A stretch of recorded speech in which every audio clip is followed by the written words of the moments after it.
Now, I know it isn't quite 2 o'clock yet. It isn't quite 5 to 2 even. But I'm here now. I'm here ready because we're just getting him set up. He's joining in with us today because he's taking you on tour along with a guide that's in the game. But good afternoon, everyone. I am Lard Teamaker on behalf of the Game World Players Out podcast and content creators. I've still got the cough, but that's not stopping us. And yeah, he's here. He's just over there out of shot. He's ready to do this. He's potentially here for 8 hours helping you guide through what we're about to do. And so, I might as well not wait any longer. Good afternoon, Tracker. Good afternoon, Michael. Good afternoon, Pixel Pirate. Are you ready for the Trader on Tour 2020? You coming in, Trader? You ready to sit down? Yeah? Here we go then. Hang on. Oh, this seat's rather warm. What you done with it? Hello everybody, I am the Yorkshire Trader, yes. And it's time to go on tour. Yeah, 8 hours of me. 8 hours of being a partial guide to this.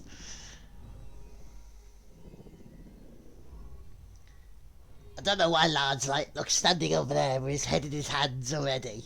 I don't know. He's just been a bloody cheek. He gave me that bloody cold as well. The cheeky git. Hello, Michael. Have you got a brew?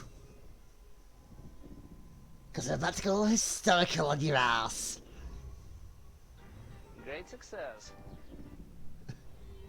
I am not Kenny Baker, I'm the Yorkshire Trader, you bugger.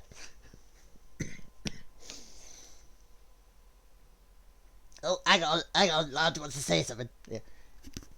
Yeah, I want to say thank you all for the auto hosts, including Michael Patson, the True J Dizzle, then Video Games, Tesla Slight, and Giorio, Dead Retro, Sweden Ruckus, Davis Board, Brookverse, Necro, Iron Nut, Femfox, Smidgy, and Michael Patson himself, as I say, and also all the rest of them coming in, like Tig Whippy, Red Reigns, Jonas Freed, The Tolsonator, Immies, Demon Video Game, Cosmic Gamers, Chief Findog, My Bot, Genie Tazzy, Ali Welcome Penetair, to Discovery Tour by Assassin's Creed, Ancient Egypt.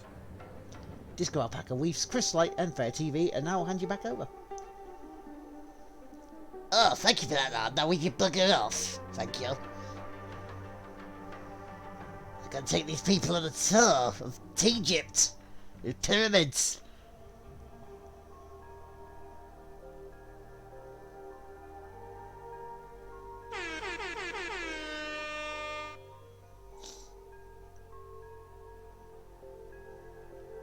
Oh, I don't know what that noise was. You made me poo myself a little bit there, Michael.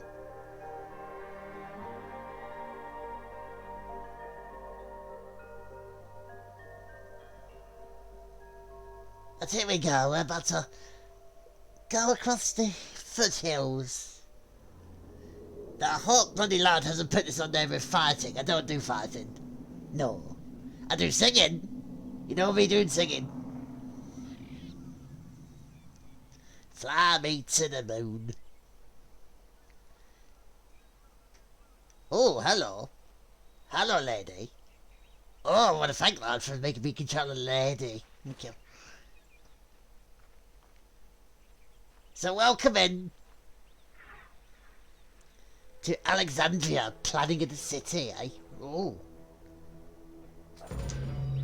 Welcome to Alexandria, Oh, thank you. planning of the city.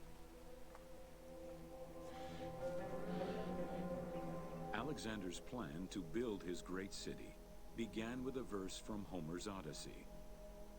There is, in front of Egypt, in the sea with many swells, an island called Pharos. Guided by these clues, Alexander the Great founded his future city at the western end of the Nile Delta. I bet he wasn't that great. I bet he was just quite normal. Above average, maybe. Hang on, Lard hasn't even put the bloody, God, he hasn't even put the bloody thingies on for you. The subtitlings. Oh, silly bugger. Where's he? Where are they now then? I don't know.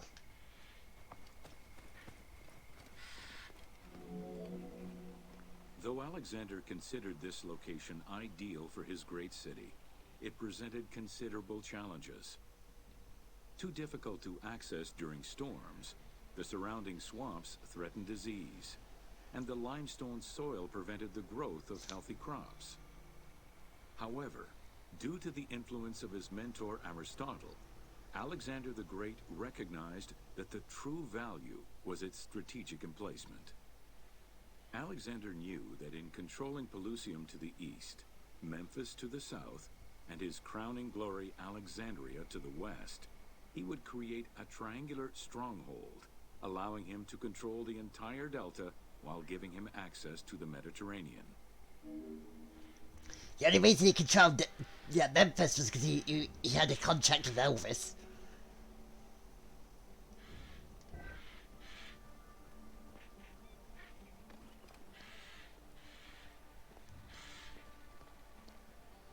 That's probably why they thought he was great, you know. The Great Walls of Alexandria had a humble beginning. Lacking chalk to outline the future city's foundations, architects were forced to use flour instead. Clouds of migrating birds swept down and ate the flour, erasing the plans. This prompted Alexander to seek guidance from the oracles, who reassured him that his future city was destined to feed a large population. I bet it wasn't self-raising flour, was it? Oh, excuse me.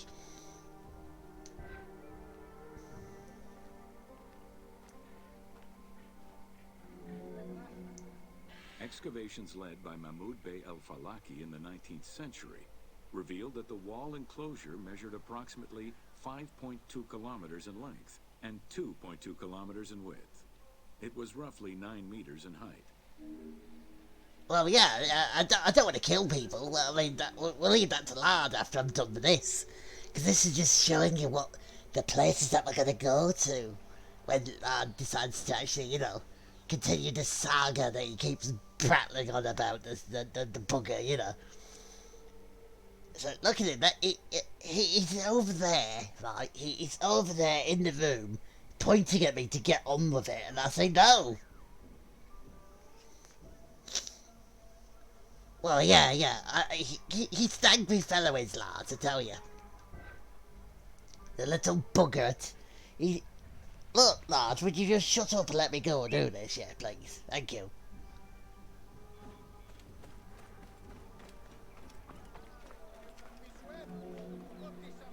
These formidable ancient walls would resist a number of attacks, including fending off the king of Syria in 169 BCE.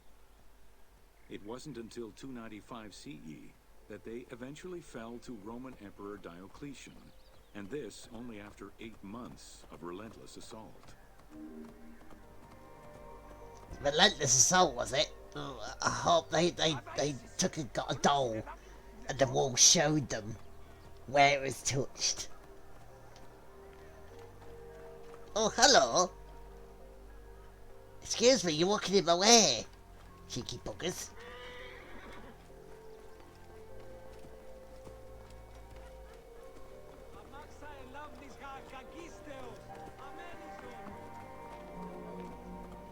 Alexandria's principal architect, Dinocrates, chose a Hippodamian grid plan. The grid maximized functionality, with wide, straight roads and canals running beneath them. Alexander recognized the military value of the city's design. The wide, parallel streets gave him optimal surveillance of the city, while allowing the unobstructed flow of troops. Oh, hey lad, someone's in to say hello. Do you want to say hello to him? Oh, hello, Necro. How you doing, man? You right?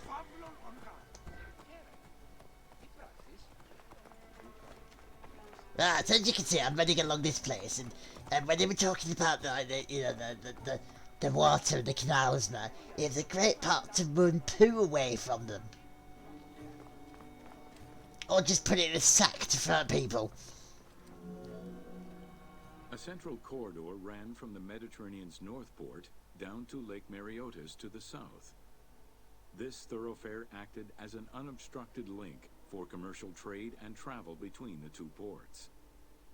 Many of the streets were bordered with grand buildings and parks, including Canopic Street, with its impressive gate bordering the eastern end. He sounded like he was way too happy with a gate there. It's a big gates. No, we like chests around here. Alexandria was most likely built upon an already existing Egyptian village. Upon its completion, the Egyptians reviled the city, refusing to call it by its founder's name. Instead, they called it Raked, the building, as a mark of disdain, which was later Hellenized into Rakotis. Despite this, the name Alexandria would remain. To this very day, probably. I don't know. Oh, Lord, you got a trophy. Ooh, very nice.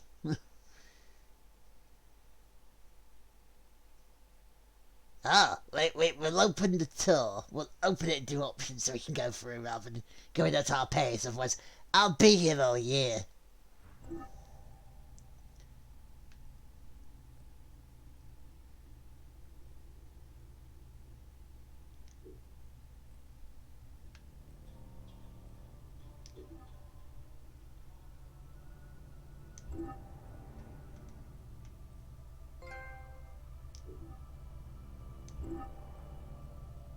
I don't want to know about it. I want to go on the next tour.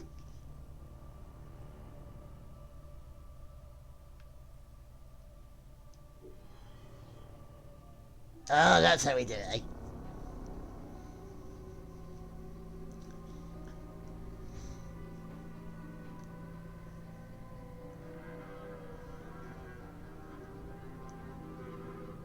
Smile! Go on, love, smile! No wonder she's not smiling, she's only in the dark.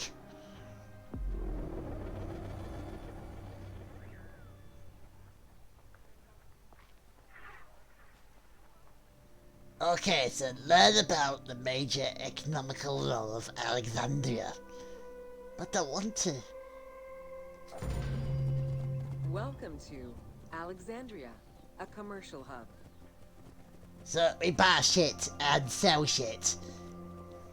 I did trade a lot in my The time. ports of Alexandria were a major commercial hub, effectively connecting Egypt with the Mediterranean regions and beyond. A tremendous amount of materials and goods flowed through the city on a daily basis.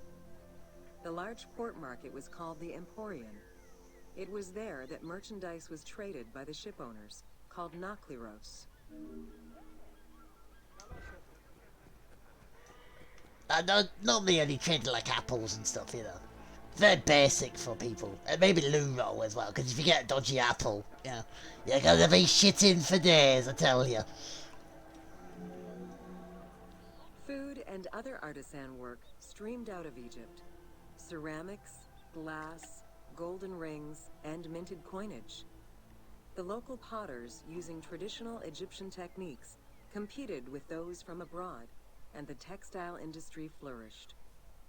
What Egypt did not produce itself was acquired through trade, using local resources such as wheat and papyrus.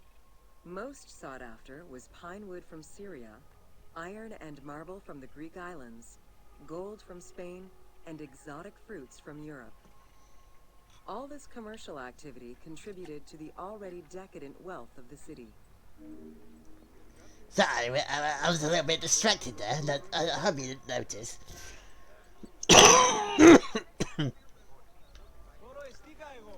Oh, bloody hell.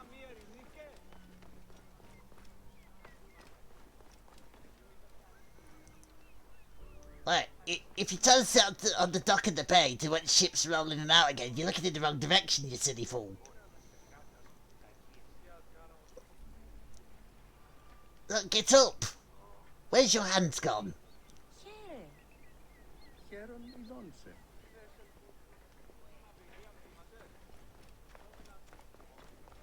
That's down the ancient steps. There were crap tons of those. I couldn't sing a lick. Imported to Port Mariotis through Alexandria's seaward ports was used in the nearby shipyards, where most of Egypt's ships were built. Employing tens of thousands of shipbuilders, the shipyards contributed to establishing the Egyptian fleet as one of the mightiest of the era. Any wood not used in shipbuilding was further disseminated through Egypt for various purposes. It says shipyards. Not anything else. Not poo stations. Oh, look at these sails. Look how things and stuff. I don't know the technical names for them. I just turn up. Don't me just sing.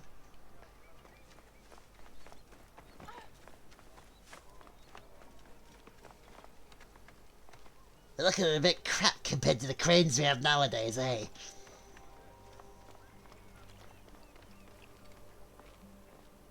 Hey, what are you doing? What are you doing, mate?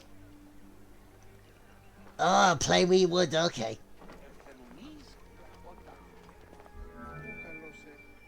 The southern port of Lake Mariotis was the biggest in Alexandria. Save for a branch angling westward, the lake's size in the Ptolemaic era was roughly 40 to 50 kilometers from north to south. Its waters were maintained by a steady runoff from the Nile. In addition to the lake, a man-made canal was created to assist in the transfer of goods from the city to the port using barges, though it is not represented in the game due to its size.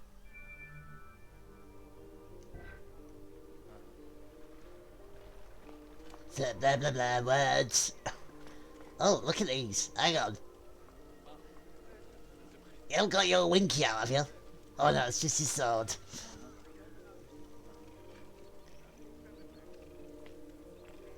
Oh, look at the spear on him.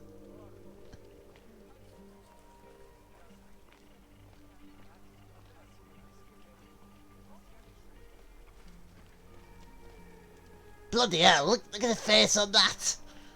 I don't know about that, no. No, I'm not sure.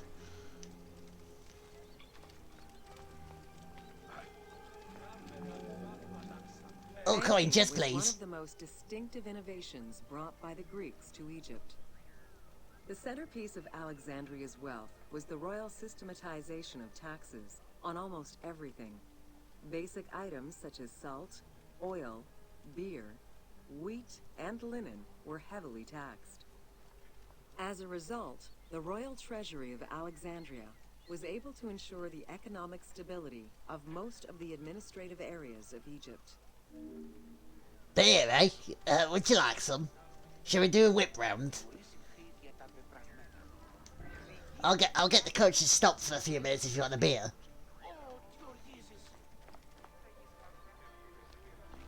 No? Oh, okay, then let's just carry on then. Because we've got a lot to get through, folks. Got a lot to get through.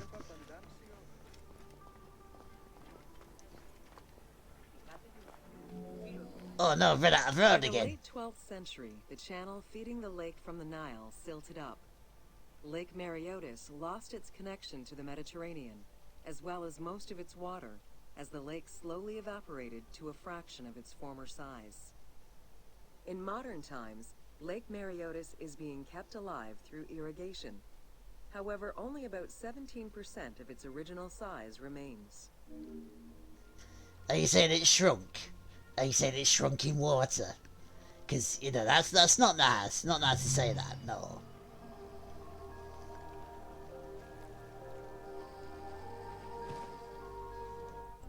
But there we go, ladies and gentlemen, there's another one done. It's time to celebrate. Let's go get some women, shall we, eh? Or men, you might like them, you know.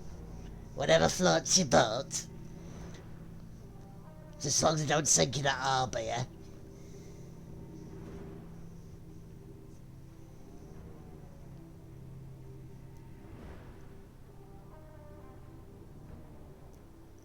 I promise I wasn't just staring at her bottom.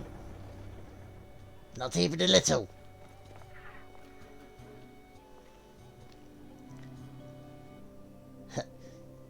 Pubs?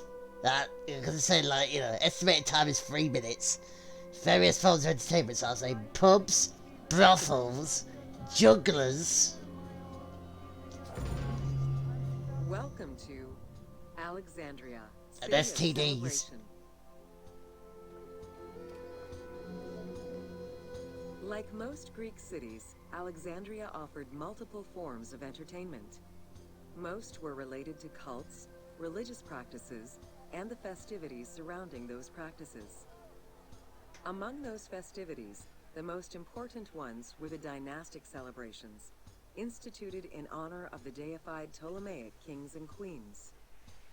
These celebrations could go on for many days and included sacrifices, offerings, processions, and public banquets. Wait, lad, do you want to come here a second? Someone's trying to talk to you. Afternoon, Frederico. How you doing? Did I swallow a mouse? No, no, no, no, no, no, no, no, no, no, no, no, no, no, no, no. Look at the title of the streams, good sir. This is the Yorkshire Trader giving you a tour of Egypt before we start getting into the meat and gravy of Assassin's Creed Origins. There you go, Trader. You're right. You can come back now. Oh, thank you very much, right. So there was wrestlers, right? There was wrestlers. But I don't see anyone's like Hulk Hogan. They look more like your dads, you know.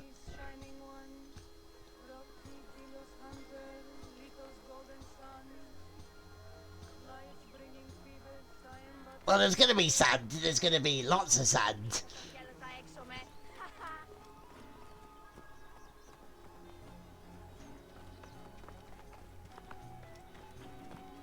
You better just sand back and prepare for Games it. and competitions were organized whenever possible in locations such as the stadium, the hippodrome, and the gymnasium.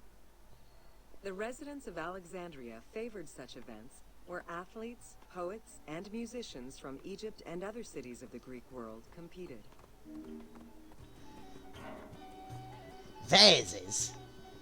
See, I like the old bowling alleys. They were very nice.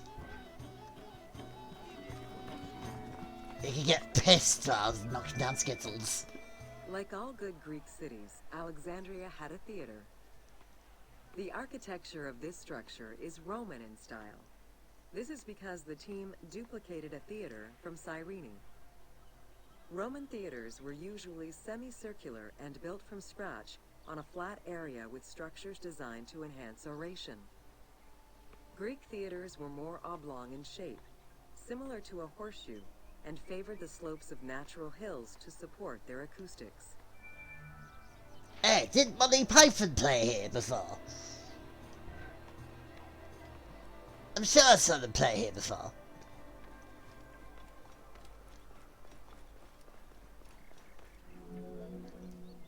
At the theater, one could witness the plays of contemporary comic and tragic authors. The play you are witnessing below is Menander's Dyskolos, more commonly known as the Grouch, a late and popular entry in the Greek comedies. I remember going to see a pantomime in about 85.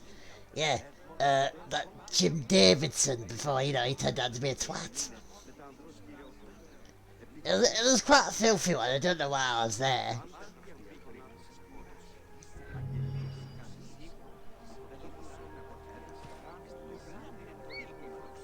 Oh, lads, nodding in approval. We're getting through the tours already. That's quite quick. But looks like there's a ton of them, so you've got me for a while.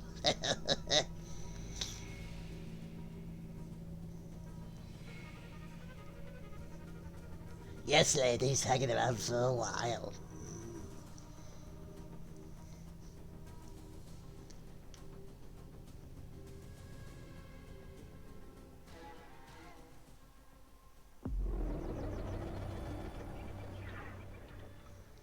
So, education, so how many schools do they have? Were they comprehensives? Welcome to Education in Alexandria. The education of young Alexandrians did not differ from the one generally dispensed elsewhere in ancient Greece. At the age of 7, the child was taken in charge by a tutor, who then became responsible for instilling an elementary education, as well as good moral principles. Oh, they needed more than one principal? I thought they needed one. We only needed one. So, hello kids, what you doing? Careful with that hat, you'll have someone's eye out.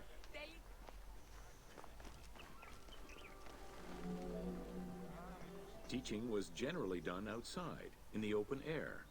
In the gymnasium, students were taught not only sports, but also topics such as rhetoric, philosophy, music, and poetry.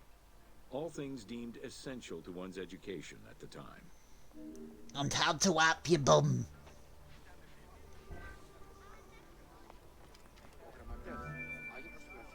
Here, both girls and boys are shown attending a class given by one of the rhetoricians of the era. The team made the choice to show both genders attending class within the context of the game world. Even though it is historically inaccurate, the team felt it was not necessary to prioritize historical sexism over inclusive gameplay. Because they would have gotten the shit into it from Twitter. We know what their buggers are like on Twitter, don't we? Oh, no. We don't care about realism.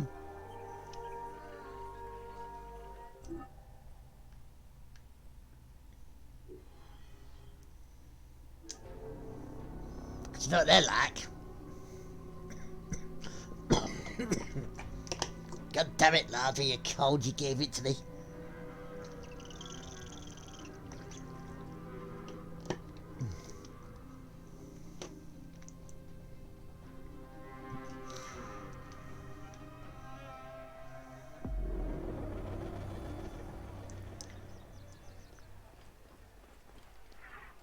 So the Great Library, where all books are. I bet there's no Witcher one there. I also bet there's none which have, you know, where you arrive early, so to speak. Welcome to the Great Library of Alexandria. It's Near a the bloody district big of city, royal innit? palaces and within the Moseon was the most famous library of all antiquity. The Library of Alexandria was built to house all of human knowledge. At its pinnacle, the library was believed to contain over 700,000 parchments. That's a lot of books. Throughout the centuries, fires and wars between Christianity and paganism destroyed the library, leaving nothing behind. The loss of the building, and more importantly, its vast collection, is immeasurable. As no descriptions are available, the team's rendition of the Library of Alexandria was inspired by the visuals of the Library of Chalcis at Ephesus.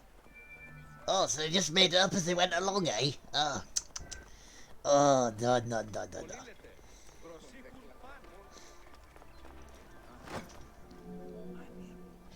While much of the collection was purchased at the government's expense, the library also obtained books through other means. Any Pornhub. books owned by travelers coming through the city were seized to be copied for the library. The copy would then be returned to the owner, and the original entered into the library's collection. Look at all these people reading scrolls. Careful! Go to dust. You've lost them all, you buggers.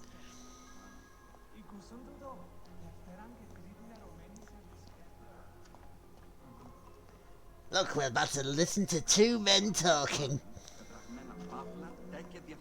Alexandria offered unrivaled intellectual and cultural attractions. Eminent scholars from Athens, Rhodes, and other Greek centers traveled to the city to learn and engage with other free thinkers. Both the Moseon and the library were at the center of groundbreaking ideas and creative expression.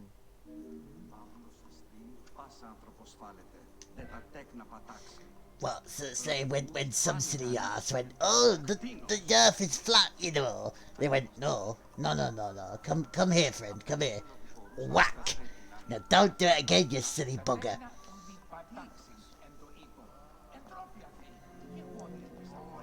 The great minds of antiquity were usually well versed in many disciplines, which were often associated to specific schools of thought. The Peripatetics, the Stoics, and the Cynics were among the most well-known schools of the time.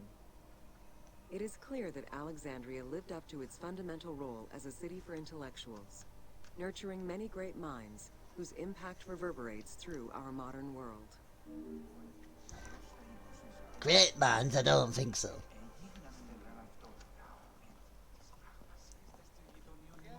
Oh, look, ladies and gentlemen. Boobs.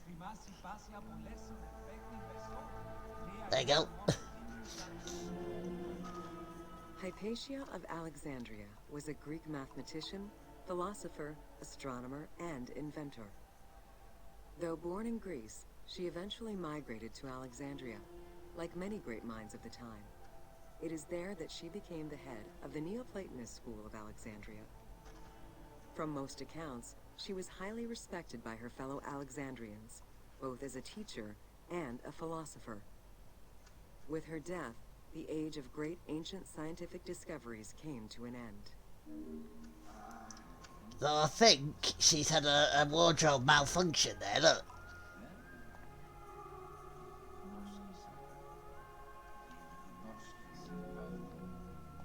Callimachus was born in Cyrene Bloody and hell. educated in Athens. After his studies, he moved to Alexandria to work in the Great Library. A poet and a critic, he strongly rejected the epic format of Homeric poems, and instead fervently supported a shorter, more judiciously formulated style of poetry. His epigrams and elegiac poems were emulated by later poets. His work was extremely popular, second only to Homer's own works. Who?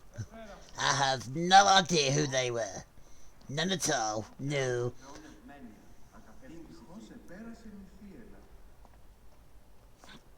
Oh, now we've entered into the other part of the library, the teaching area, where they teach about all those adult books. It was in Alexandria that mathematician Euclid, the father of geometry, wrote the Elements, laying out the foundational work of what would become modern algebra and number theory. Euclidean geometry would become one of the most influential systems in the evolution of mathematics. It can't be the father of it. He didn't give birth. He didn't go to his wife. Ew, wife, do you want to, name our child geometry? And she'd go, well, yes, let's do that. No, didn't do that at all. He only found out what it was.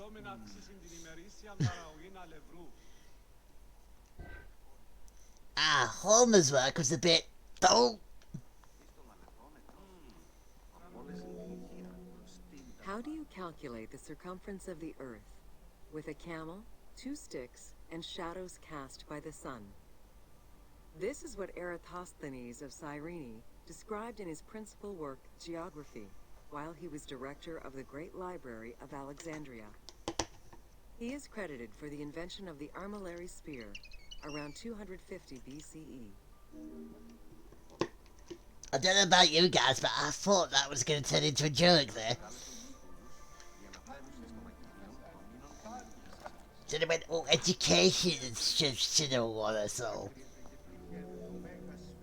The earliest known and most complete armillary sphere of antiquity was the Meteoroscopion of Alexandria, with an imposing 9 rings compared to the 3 or 4 of most other astrolabes. Known as the zodiac Krikatoi amongst the Greeks, the Meteoroscopion was used to determine the location of celestial bodies around the Earth. Every self-respecting astronomer of antiquity would have sought to use this tool to better understand the celestial movements. She's a tool. Look at it, would you put some proper clothes on? I can see your boob.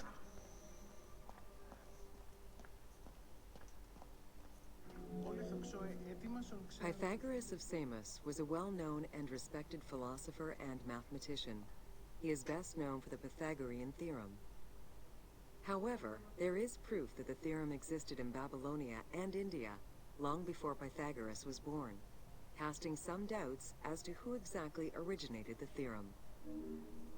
So he may have been talking out of his ass. And that, ladies and gentlemen, is a great library. I thought it was an alright library. Books are a bit dull, no pictures, and the adult ones were a lot to be desired.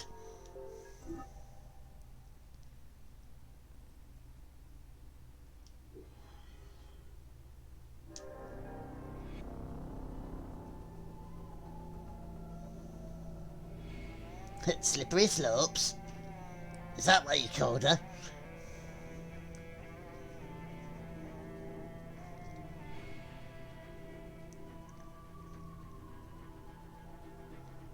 She's still not impressed.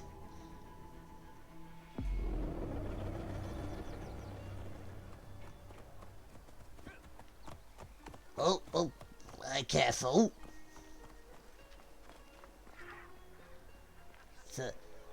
The mausoleum. Welcome to the Mosaeon of Oh, Alexandria. the mausoleum. Oh, I'm sorry. Oh, mispronounced correctly now, shall we? As they go through. More naked gentlemen with their boobs out.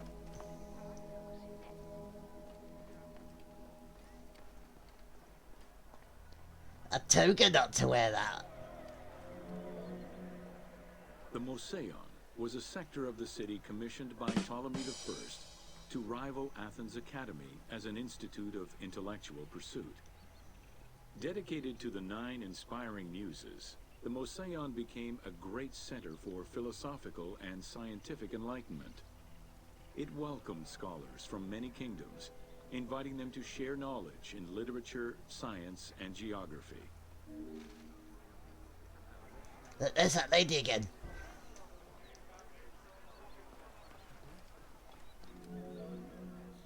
The Mosaeon was designed so that its buildings and grounds would accommodate free thinking, debate, and presentation.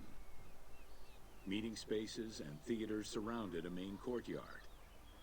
Expansive gardens were filled with exotic plants that aided in the study and supply of herbs and medicines. A zoo offered the study of animal behavior and physiology. Also among the Mosaeon's many star attractions was its astronomical observatory. I bet it cost a bomb too.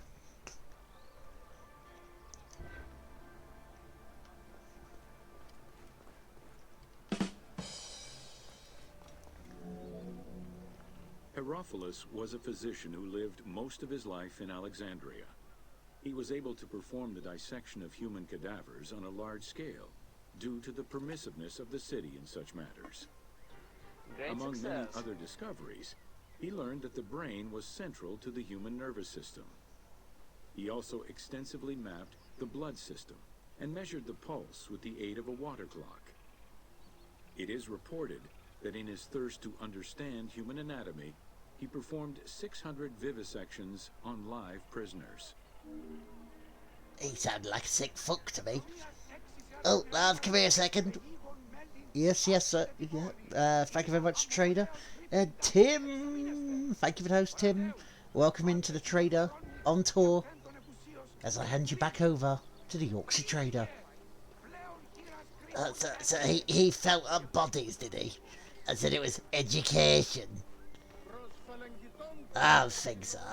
I think he was just being rude. Sick puppy. In order to be free to pursue their research, scholars were fed and housed at the Mosaeon at the government's expense. Alright, Tim, This you're out, freedom matey. provided Alexandria scholars a meeting space for intellectual pursuits and a haven for spiritual peace.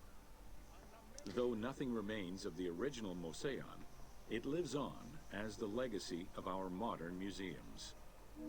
You're a bit late to the tour group. Did you get another bus in?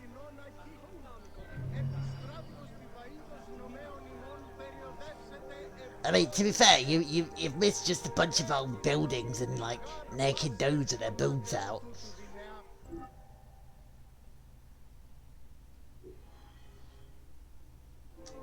And the lady with a wardrobe malfunction. And the library that was a bit rubbish. All paper, no books.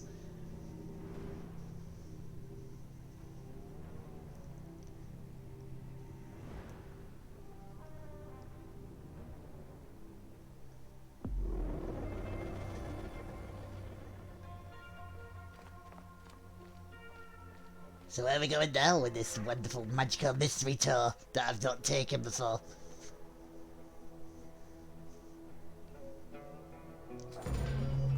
Welcome to the Serapion of Alexandria. The what now?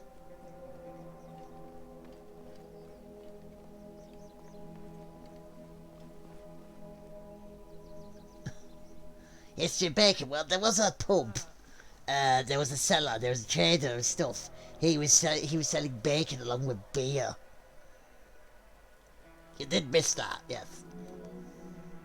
In a city of numerous magnificent attractions, the Serapion was considered to be the most beautiful temple of Alexandria.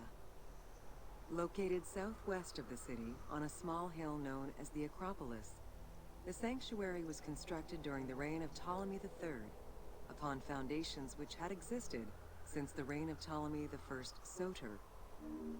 The who?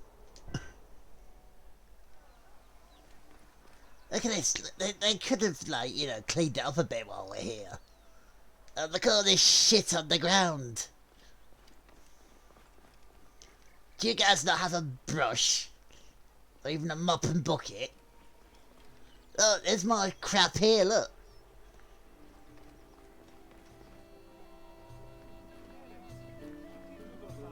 You're just playing, get a brush out for God's sake, or dustpan and brush.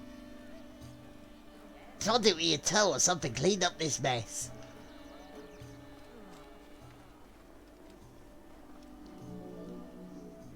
Visitors of the Serapion climbed 100 steps to reach the courtyard. Didn't go 500 miles though. Libraries were installed in the porticos surrounding the square building, with its roof and columns adorned with gold and gilded bronze. Pharaohs were generous to the temple, as were several Roman emperors after Egypt's conquest. An inner temple housed the statue of Serapis, dedicated to healing the sick. Yeah, but there's no cure for healing bollocks.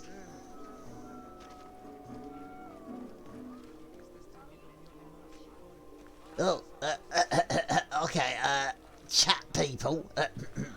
Marco.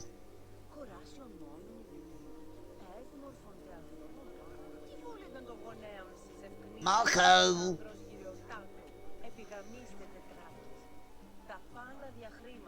God, boogie is then.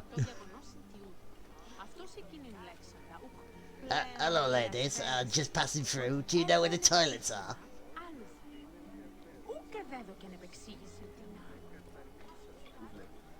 Oh, these giant pots. If you need a pot to piss in, there you go. So Marco, not Michael, Marco. Since the 26th dynasty, Greeks in Egypt had gradually integrated the Egyptian cult of the Apis bull to their own rituals. With the establishment of the Ptolemaic dynasty, the cult of Apis was further integrated into Greek religion. During his rule, Ptolemy I chose to merge Egyptian and Hellenic gods into a syncretic divinity named Serapis. This name was the result of the amalgamation of Osiris and Apis.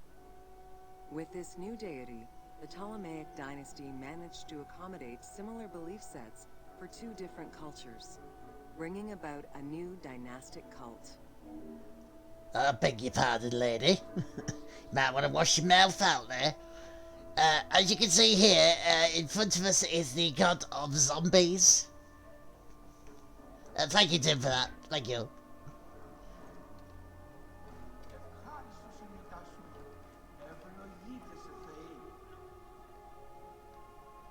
Look at this lovely building. Look at all its lovely innate work. Here's a gift shop. Serapis was also associated to other deities. including Asclepius, a Greek god of healing. It is possible that, as with the Serapis Temple of Canopus, the sick would visit this sanctuary, sleeping there overnight in the hopes of being healed within its hallowed halls. They used a lot of paracetamol and Valium. It was very popular.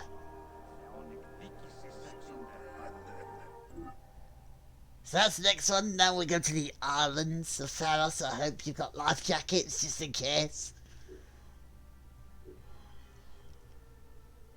No, this is not an episode to take me out. Let the pharaoh see the pyramids. And by pyramids, I do mean boobs.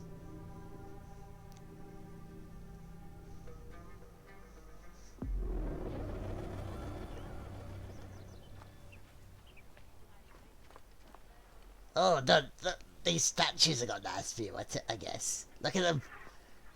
They're sitting on the dock of the bay properly. Welcome to the Islands of Pharos. Oh, thank you very much, lady. We're going a bit wonky across this bridge, though. Why don't we just go straight line? Don't know. The Heptastadion was a bridge-like causeway connecting the island of Pharos to mainland Alexandria.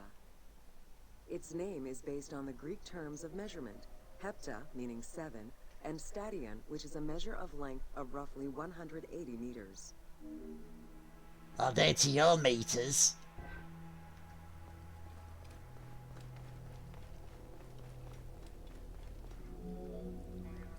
Since its construction would separate the Grand Port to the east and the port of Eunostos to the west, it was designed with channels at each end. These openings allowed passage from one port to the other.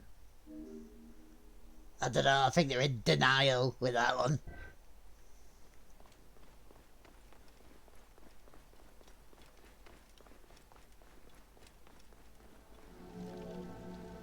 Along with creating separate harbors for the commercial and military shipping, the causeway served as a main aqueduct for the island's inhabitants.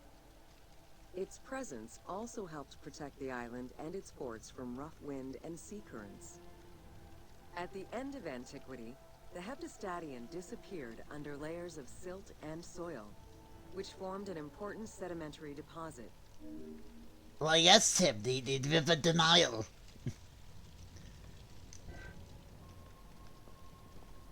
It still needs to be confirmed that it was actually a river.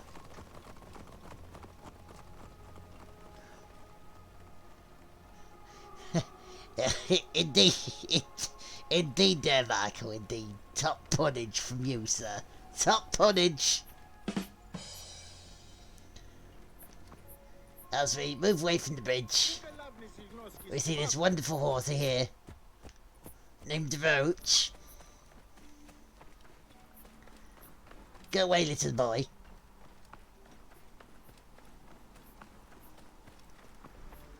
As we're going to the Colosseum, home of the UK version of WWF videos.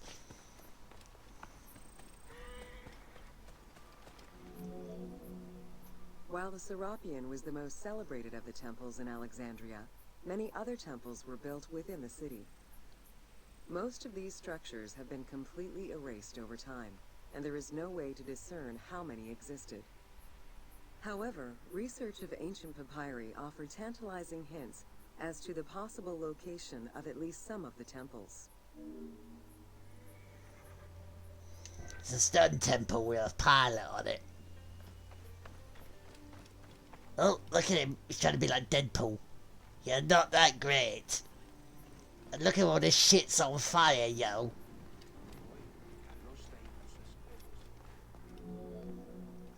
Both papyri and coins reveal evidence of many temples built for the gods. Poseidon, the god of the sea, likely had an edifice in his honor west of this island, as well as on the mainland. This temple next to you is dedicated to Isis Pharia, the divine protector of the lighthouse. This location hosted annual celebrations in the month of April, known as the Sacrum Pharia, in connection to the lighthouse. In her incarnation as Iset Fortuna, the goddess carries a rudder and a cornucopia, both symbols of good luck for navigators. But she's not that fortunate she can't see the bloody lighthouse where she is. And look, this place is filthy.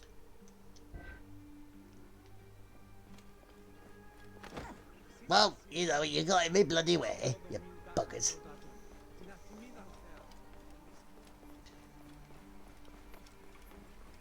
See, look, look. Lighthouse. Walling Way.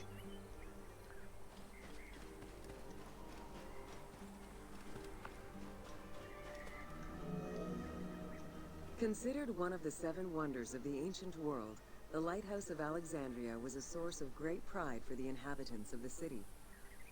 Construction began under Ptolemy I's reign and lasted 15 years. It was completed during his son's rule. Once completed, the lighthouse was dedicated to the gods for the salvation of those who sail the sea. I just wonder what all the fuss is about.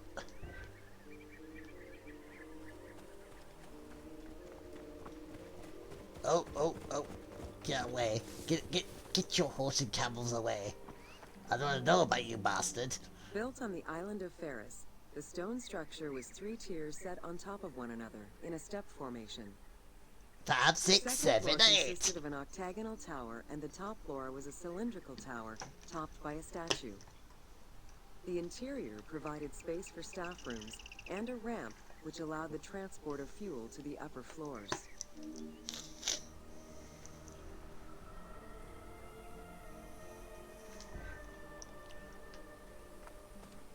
Upper floors? That's what they call them in those days, did it? Oh, lady. Essential to safe navigation through the rifts and shallow waters, the Pharos was a functioning lighthouse with a beam reportedly visible 50 kilometers away. It's unclear what kind of fuel was used or how much. Any other details of how the light worked remain a mystery. They really like this lighthouse and they keep banging on about it, don't they? For several centuries, the Pharos was one of the highest monuments ever built by man. It measured roughly 110 meters in height, compared to the Pyramid of Giza, which was around 140 meters tall. Gradually, the structure was eroded by earthquakes, and then completely destroyed in 1480 CE, when a fort was built over it. Archaeological excavations on the seabed have uncovered many blocks from the ancient building. I can indeed, Michael. I'll just tell him now. Hey, lads, Michael's going. Do you want to say hello, goodbye to him or something? No worries, Michael. Thank you so much for joining in. Hope to see you tonight when we're probably going to be doing more of this. He's going to be grabbing the chair again as we continue. I can say there's about 8 hours worth from what I was looking.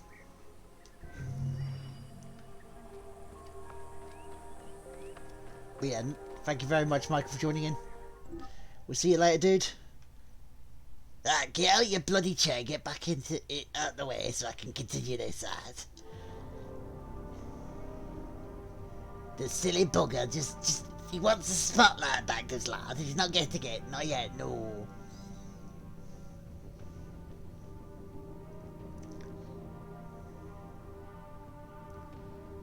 That's what the more you know.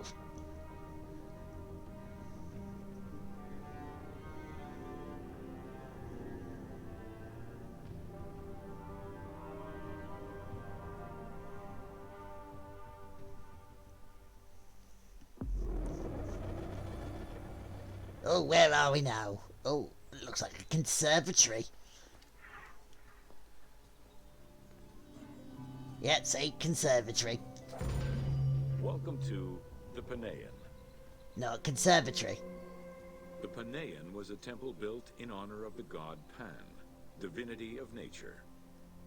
This Greek god, often represented as a half-man, half-goat, with a beard, horns, and goat's hooves, was considered the protector of shepherds and herds. Is that why he's considered the greatest of all time? I don't think so. I think he's talking out of his goat ass. Pan's attribute was his namesake musical instrument, the pan flute. His temples were usually located in caves and on high mountains, and were frequented by shepherds. It is likely that Mediterranean cults adopted the imagery of Pan to symbolize the Christian devil. Let's just turn music for a few seconds, shall we?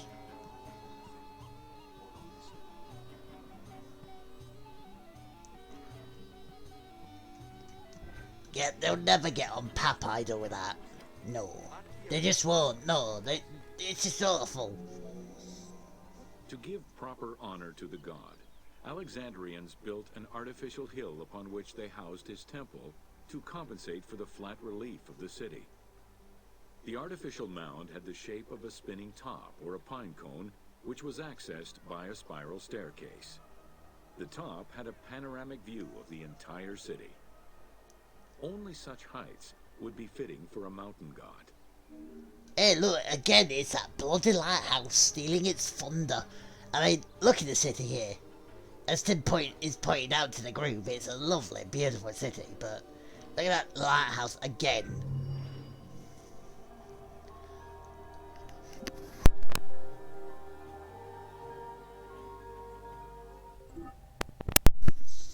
Excuse me, lad, it's giving me this bloody cold.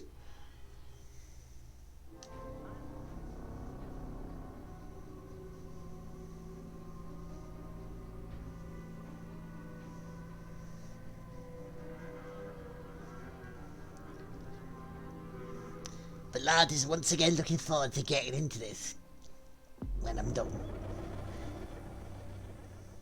And not before, lad, not before. Arsehole.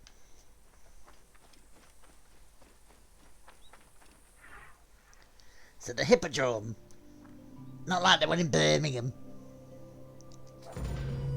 Welcome to the Hippodrome of Alexandria. Did they roll variety? The main hippodrome of the city was called the Legeon, in honor of Lagos, the ancestor of the Ptolemies.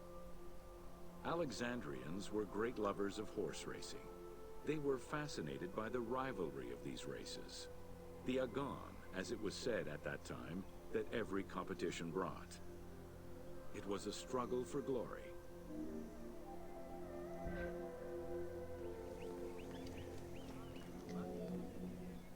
The most important chariot race was the Tethrypon.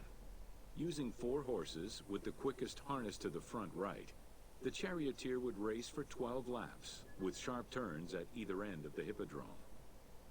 The victors were crowned with garlands of olive, and received prize money, but the most sought-after reward was to be acclaimed by the works of poets, such as Callimachus and Pindar. The who? Not the band, even though they are old enough to be from around this time, you know.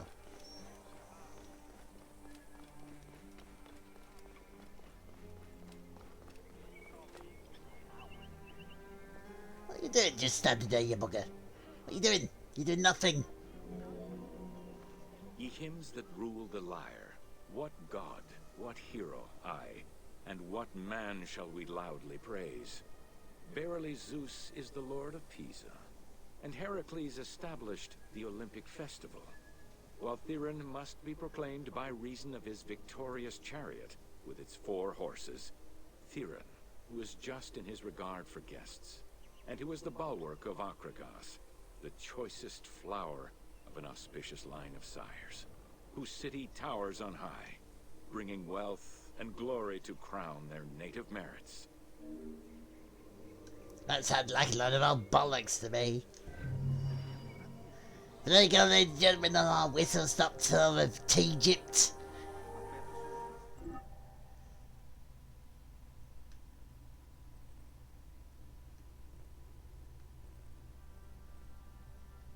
Oh, we got 4 more bits to do here before we've done Alexandria. And then we got Egypt, pyramids, daily life, and the Romans.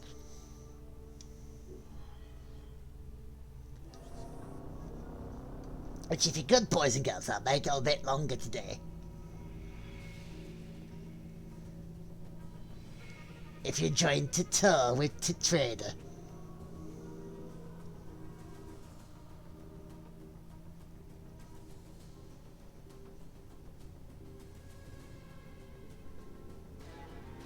Insurance policy.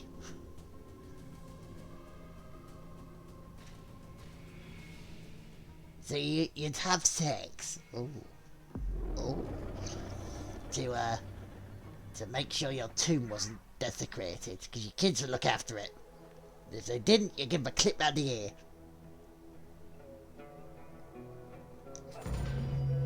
Welcome to the Greek Pharaohs. Yeah, he's wearing clothes, good. She's not, you can see her boobs.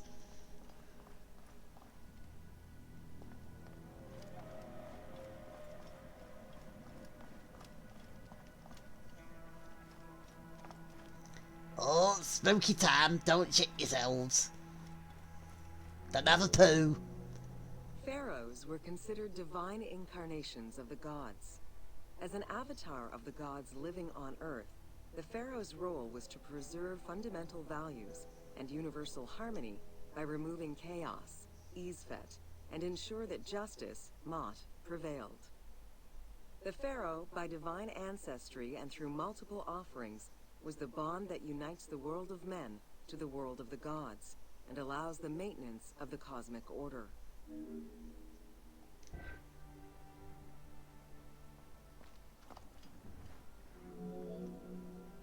The Ptolemaic dynasty reigned over Egypt from 305 BCE to 30 BCE.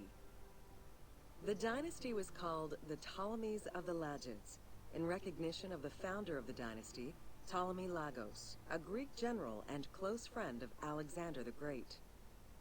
While Macedonian, Ptolemy Lagos understood that to be accepted by the Egyptian people, he would have to adopt their traditions. Upon assuming the title of pharaoh, he changed his name to Ptolemy I Soter, meaning savior.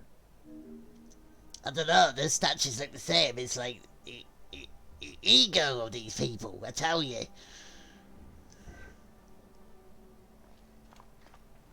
Oh, that looks like a massive chest. Calm down, lad. I see you over there. Born in 356 BCE, Alexander the Great went through a hasty education in the affairs of the kingdom before integrating into the Macedonian army, where he quickly rose through the ranks. After his father's assassination in 336 BCE, which some believed was orchestrated by Alexander himself, he became king of Macedonia. Ruler of a unified kingdom and leader of a large army, Alexander set his sights on conquest. Eager to reclaim the Greek cities of Asia Minor, he took on the Persian forces, earning victory after victory. So he was a bastard, was he? A badass. But look at that guy up there, look, he's hey, give that kid a proper bath, you. Stop it. Stop looking at the people painting you. It's slightly disturbing. I don't know whether you agree. Ever victorious, Alexander the Great marched on, laying siege to city after city until he reached Egypt, where the Persians were defeated yet again. Viewed as a liberator by the Egyptian people, Alexander decided to become pharaoh in due form. He traveled to Thebes to make a sacrifice to Apis, then went to the oasis of Siwa, where he was proclaimed son of Amun. Officially pharaoh of Egypt, Alexander spent much of the winter there and founded the city of Alexandria. Perhaps not coincidentally, being pharaoh allowed Alexander to spread propaganda to prepare further conquests. He resumed his military campaigns in 331 BCE. Oh, lads, you got a second? Yes, I'm back in the chair for a second. Letitia Lemon, QB, Moo, Klaxor, and Captain Oates. Thank you for your auto host this afternoon, as we're coming up to what should be around about halfway through today's this afternoon stream with the Yorkshire Trader, taking you on a tour of Egypt in Assassin's Creed Origins before I take back over and we continue the saga. So here he is, he's back. Thank you very much, lad. I'm bugger off. On his deathbed in 323 BCE, Alexander the Great gifted the satrapy of Egypt to Ptolemy Lagos.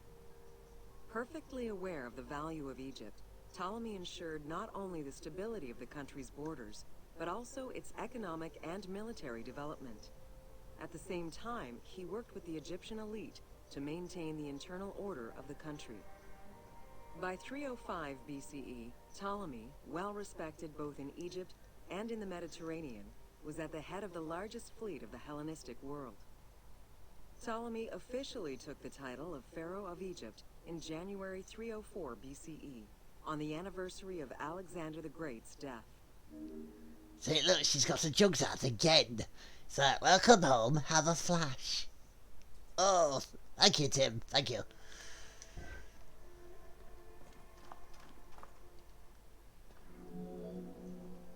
Alexander died in Babylon in 323 BCE. His remains were placed first in a solid gold sarcophagus, and then within another. The casket was carried in an ornate custom wagon, gilded and set with precious stones, and pulled by 64 mules crowned with gold. The funeral procession was diverted to a grandiose temple in Alexandria, built in the conqueror's honor under the orders of Ptolemy I. Hey, that must have been a right bugger to lift, I tell you. Hey, look at the size of that. And look at the size of the coffin. Julius Caesar visited Alexander's tomb at the capture of Alexandria, and the Roman Emperor Augustus reportedly placed flowers there. However, though many powerful leaders claim to have visited it, the tomb's location has gone missing from history. Some accounts do state that the golden coffin was replaced by a glass sarcophagus, probably by Ptolemy X. It is also implied that Cleopatra may have plundered the tomb in a time of financial crisis. So basically, they nicked anything that wasn't nailed down. The gits.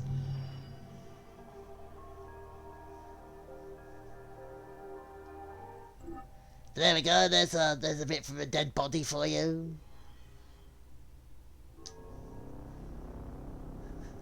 It does, doesn't it? It's that, you know, no sound, so people can't look at it and go, oh, I see Tim's Winky as he's sleeping.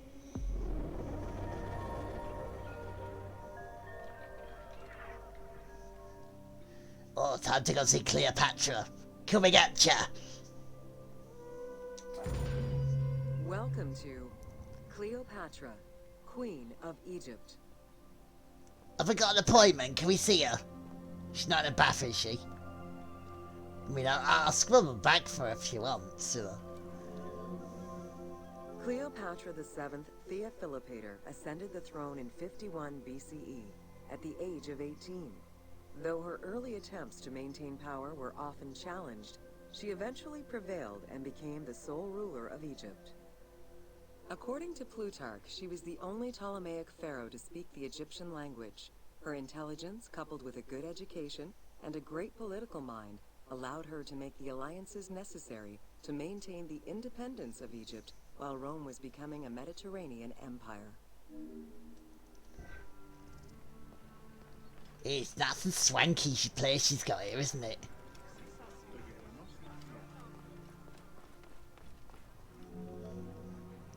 It is important to understand that Cleopatra's knowledge of Egyptian language and keen understanding of the culture allowed her to make powerful ideological reference that resonated with ancient Egyptians. By associating herself with the goddess Isis, the divine mother, great of magic, and repository of divine essence, Cleopatra firmly established herself as the protector of the two lands and legitimized her place on the throne. Ah, so she lied, cheated, and steal her way to the throne, did she? Oh, no, no, no, no, no, no, no, no, no, that's not good, that's not good. Upon his death in 51 BCE, Ptolemy XII Aulus bequeathed his kingdom to his daughter and eldest son, Cleopatra VII and Ptolemy XIII. As was custom, the siblings were married. The new pharaoh was 10 years old, his sister wife 17. The early years of their reign were not easy. Between 50 and 48 BCE, droughts and floods aggravated Egypt's problems. General Achilles and the royal advisor Pothinos kept intervening in the young ruler's political decisions, and eventually colluded to turn Ptolemy XIII against Cleopatra.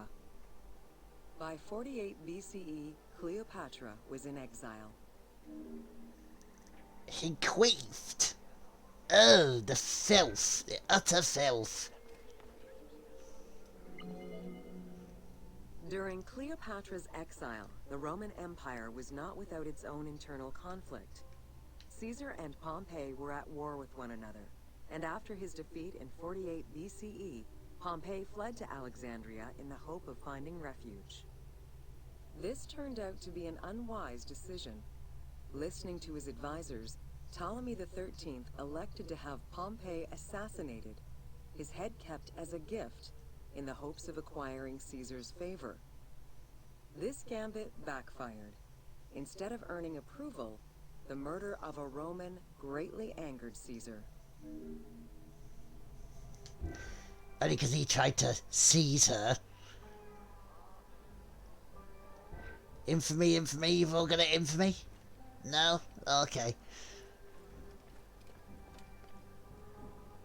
Look at this, the planning of this. Now, if this looks like a bathhouse, we may be able to get some... Cleopatra, aware of Caesar's anger against Ptolemy for the murder of Pompey, decided to take advantage of the situation. She returned to Egypt in secret, hoping to establish an alliance with one of the most powerful men of the time. Outside of the legend, where she had herself smuggled into his quarters in a carpet, what exactly happened during that fateful meeting remains a mystery. However, Caesar seemed to see a better ruler for Egypt in Cleopatra than in her young and too easily influenced brother. Invoking Ptolemy XII's will, Caesar attempted to mediate peace between the siblings. Oh, 1 second, I'll just cut in there, trader. Sporder Daughter, thank you for the host, good sir. I shall just take a sip of the juice.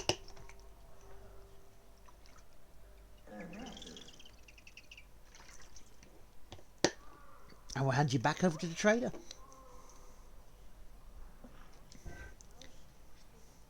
So basically, she came into a carpet and he boned her. Sounds like the plan. Ptolemy XIII was enraged by the turn of events, and his advisors were none too happy to see Cleopatra return. Urged on by General Achilles and Pothinos, the young pharaoh plotted against Caesar and Cleopatra, resulting in the siege of Alexandria in 47 BCE. It was in March 47 BCE that Caesar defeated Ptolemy XIII's forces. The young pharaoh drowned in the Nile after having fled the battlefield. With her opponents dead or powerless, Cleopatra married her other much younger brother, Ptolemy XIV, and finally claimed the throne of Egypt for good. The end of the Alexandrian War also cemented the romantic and political alliance between Cleopatra and Caesar. So she married her brother. She's not from Norfolk, is she?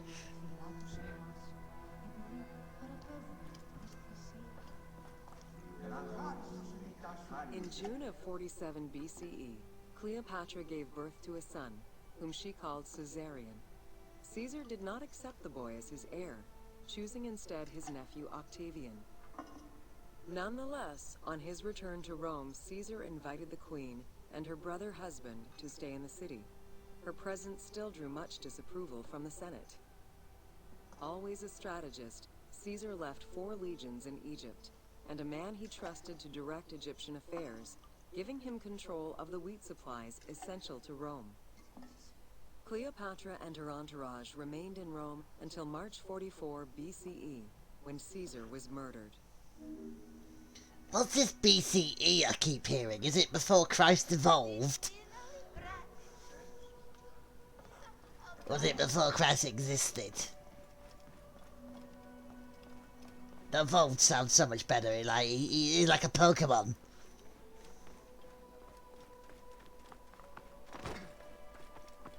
As we're running currently through the gardens. Up some more stairs. You'd be bugging if you were in a wheelchair around this time, I can tell you. Caesar's most faithful ally, Mark Antony, often visited the Queen of Egypt during his stay in Rome. Unlike most, he recognized the legitimacy of Caesarion, the natural son of Caesar. Antony knew he would need the riches of Egypt in order to fight Octavian and claim the Roman Empire. Cleopatra, in return, saw a powerful ally. In the winter of 41 BCE, she arranged a sumptuous tour of Egypt by boat to show Antony the wealth of her country and the power she held as its ruler. A romantic and political relationship followed. The Roman Senate was once again most displeased. To calm spirits in Rome, Antony married Octavia, sister of Octavian. It's more intriguing this than Game of Thrones, I tell you. I was like, that's... But is there as much boobage? We don't know, we have to see.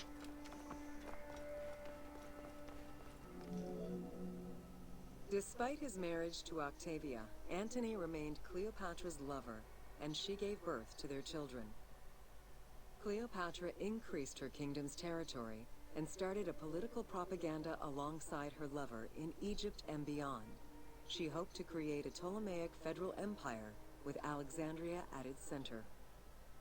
Antony eventually repudiated his Roman wife for the Egyptian queen, much to the dismay of the Roman elite. However, while Mark Antony focused on Egypt, Octavian carefully gained military and political ascendancy over him in Rome. See? Game of Thrones.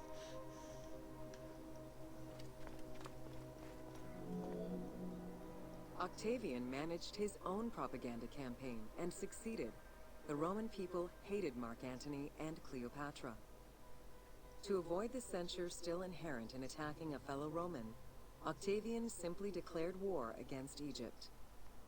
Rome's power still reigned supreme. The powerful Egyptian fleet, led by Cleopatra as well as Mark Antony's forces, were defeated in 31 BCE in Actium. Octavian arrived in Egypt in 30 BCE to formalize his victory. No, he didn't. He was late. Train didn't turn up on time. Sand online. The following events remain difficult to confirm due to the many versions and legends around them. It is believed that after hearing a rumor about Cleopatra's suicide, Mark Antony committed suicide himself. He was brought to the queen as he slowly passed away. Knowing that Octavian would have her chained and paraded through Rome in defeat, Cleopatra planned her own suicide. She most likely killed herself with arsenic, though admittedly the version where she uses an asp to deliver a fatal bite may be considered more dramatic. What happened to the body of Cleopatra is still a mystery. So again, they nicked it. Unless, of course, she faked her own death and then went to live in the Maldives. It is possible, you know.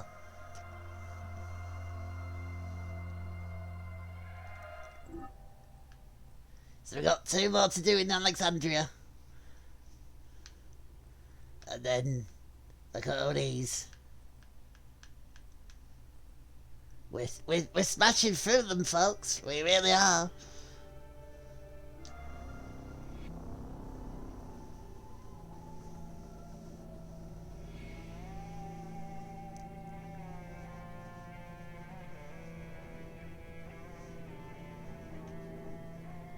Bloody birthright. Sounds like a northern thing.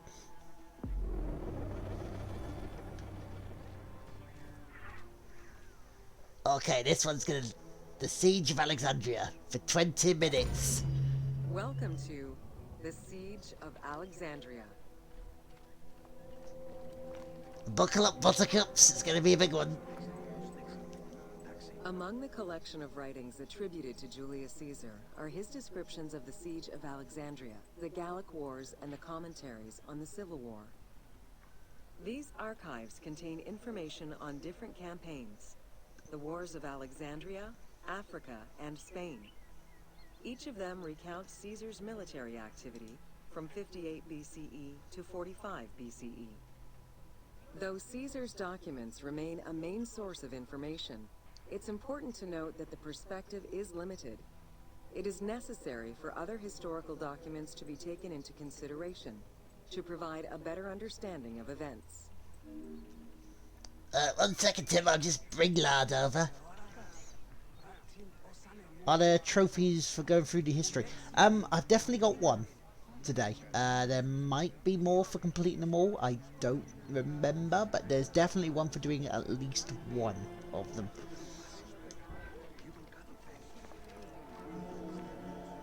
The Siege of Alexandria closely relays the events of the Civil War that led up to the event and describes how Caesar was besieged in the palace of the Ptolemies. Other ancient authors have left equally valuable and sometimes contradictory information. He says, thank you, Lard. Well, he says Will. Will's smiling and nodding and giving you a thumbs up. In the events leading up to the Siege of Alexandria, Cleopatra VII and her brother were fighting over control of Egypt. Young King Ptolemy XIII's regent, Pothinus, had firm control over the young pharaoh. Thank you, and Tim. outmaneuvered Cleopatra soon went into hiding. This set the stage for Pompey's arrival in Alexandria. Having lost his battle against Caesar in 48 BCE, the Roman general turned to his allies, the Egyptians, for safe harbor. But on the advice of Pothinus, Ptolemy XIII had Pompey assassinated in the hopes of earning Caesar's favor. This would turn out to be a most unfortunate decision. Again, more intrigue. I thought Pompeii was that city that was, like, you know, destroyed by the volcano. You know, when Doctor Who turned up in it. Upon his arrival in Alexandria, Caesar was presented with Pompey's head.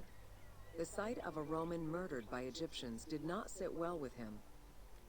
Caesar made his displeasure clear, ordering the return of Cleopatra, and for the siblings to resolve their differences and resume their co-rule of Egypt, as per the will of their father. Neither Pothinus nor Ptolemy XIII wished to accede to this demand.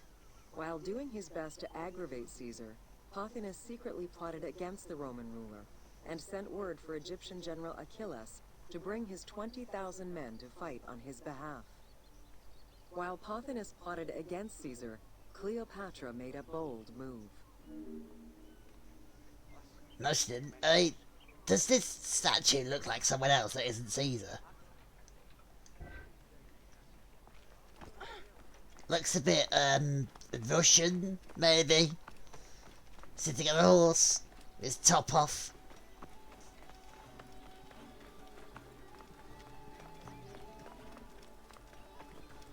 I don't know, maybe I'm putting it on a bit, I don't know.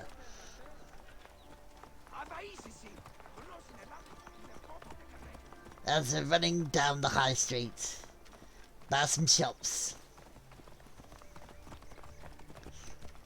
Almost ran into that horse's bum.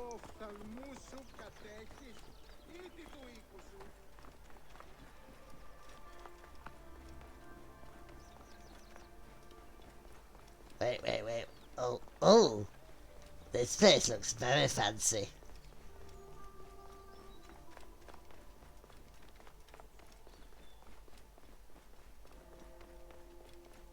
I mean, look at it. Look at the lovely gardens as we go through. Another conservatory.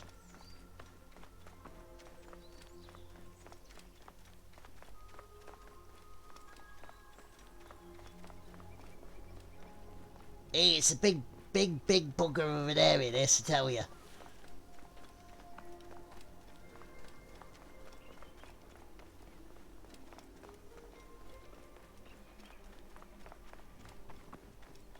I bet Alan Titchmarsh should have a field day around here.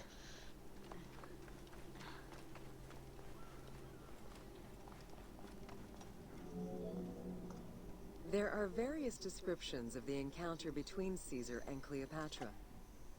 One report states that she snuck into the palace alone at night. Another account claims she was accompanied by an ally and was brought inside the palace wrapped in a carpet bag. Though exactly what happened at this fateful meeting is up for debate, what is known is that Cleopatra met with Caesar and earned his approval. Pothinus and Ptolemy XIII were most vexed with this turn of events. I got deja vu like I heard that bit before. I mean, you know, they're getting it on while I'm here. So, hello?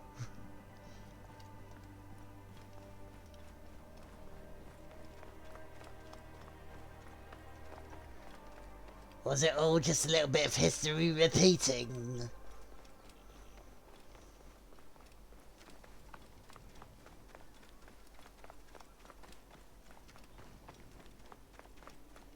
So, look at this place. Look, more boobs. Are these statues of B&Q? I think they are, really, because they're like stock. With Cleopatra finally present, Caesar chose to act as mediator between the siblings in the hopes of a peaceful resolution. It did not take long for things to sour. During a banquet given to celebrate the reconciliation, there was an assassination attempt on Caesar. It was the Roman leader's own barber who thwarted the attack. Once it was revealed that the king's regent, Pothinus, had ordered the attack, Caesar had him executed. He then placed the young king under guard.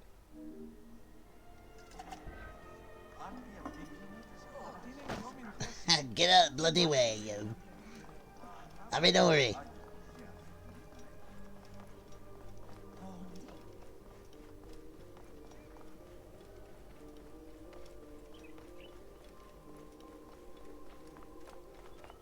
Hey, this game, it doesn't like straight lines, does it? I tell you.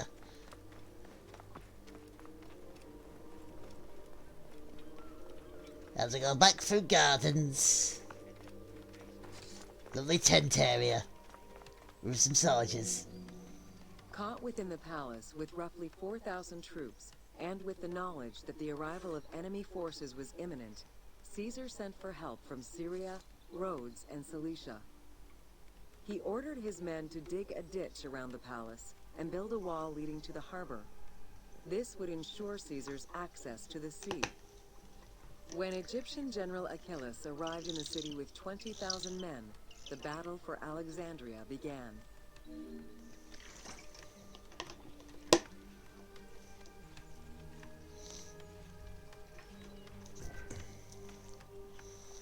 Look at them just milling around there like useless buggers, I tell you.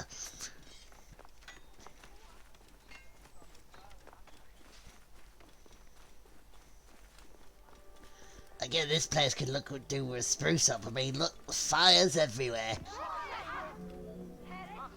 With so few men at his disposal, Caesar could not risk a battle just yet. He sent ambassadors to Achilles in the name of Ptolemy to propose a truce. Knowing that the orders did not come from the young king, and angered by the pharaoh's imprisonment, Achilles had the messengers assassinated. With Caesar confined within the palace, Achilles positioned his troops around the city. Skirmishes broke out throughout the streets of Alexandria and went on for several days and nights. Though they were outnumbered, Caesar's men were able to hold the enemy back. This prompted Achilles' next move: capture the Roman fleet stationed in the harbor. It's setting itself up nicely for a big battle, isn't it? Oh, my feet. I'm running on hot coals. Ooh. It's not mind over matter, it's bloody hot. As we're going back down the other side of the street, on the left, you know. We're going down the proper way. Look, ye oldie zebra crossing.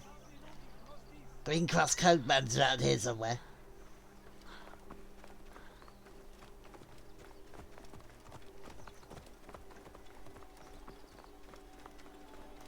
I'm taking diversion now onto the left, onto the right hand side. No, not him, no.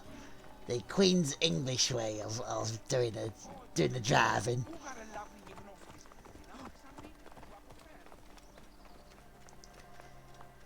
I was letting her do a little bit of a silly run. Oh, down the hill we go. Careful of slipping. You might fall on your ass.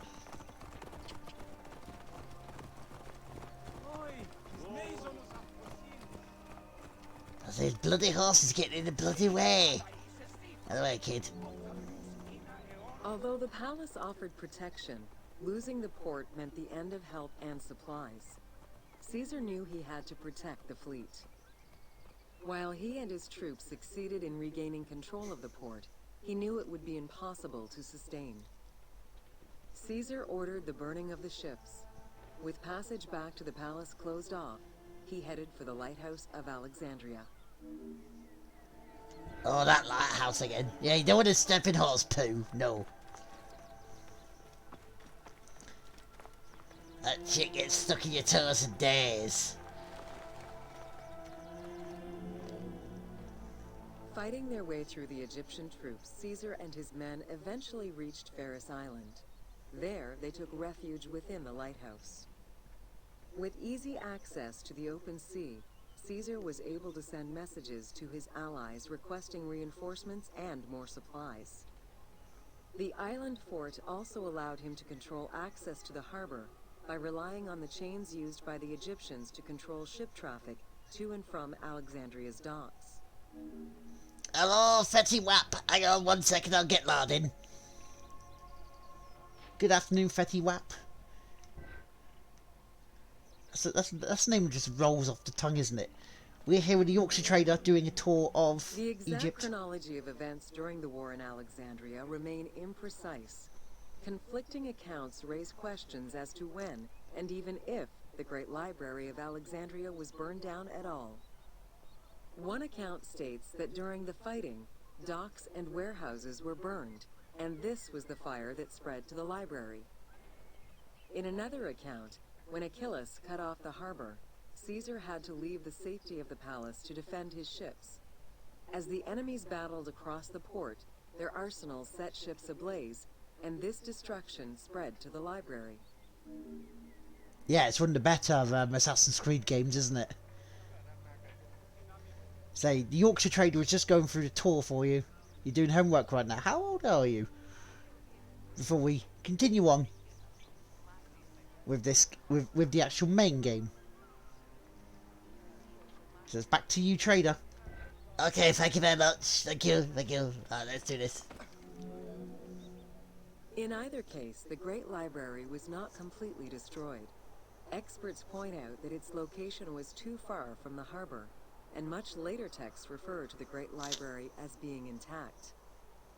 Warehouses near Fair the enough. harbor contained manuscript copies awaiting export, and it is more likely that these documents were destroyed than the Great Library itself.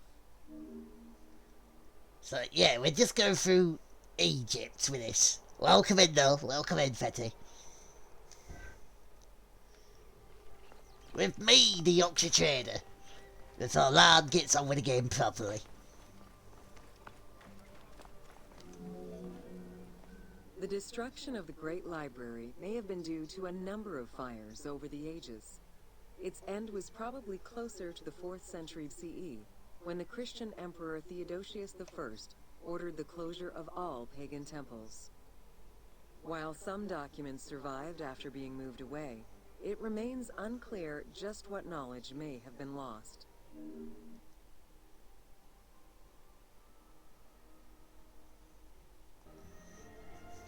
There you go, Lard just showed you. Ah, yeah, depends on the day for Lard, really. I'll get Lard to explain, hang on. Yeah, so pretty much it depends on the day, really, Where because there this are is accounts of PlayStation 4. Achilles being in control of the battle against Caesar, it appears that instead Cleopatra's sister, siding with her brother, had him killed and put her ally Ganymedes in his place. Ganymedes proved a valuable tactician for the Egyptian side. It was his idea to cut Caesar's access to the harbor thus trapping Caesar at the palace. Well, if you're under 18, sadly this is not the channel for you to be in because it's 18s or over, I'm afraid. Yeah, we don't want underage people because of naughty words and naughty other things that we may say. During the time of Ptolemy I, canals had been dug throughout Alexandria to provide fresh water. Ganymedes had his men take control of these canals. After isolating their own water supply, he had his men pour salt water into the canals and cisterns that led to Caesar's camp.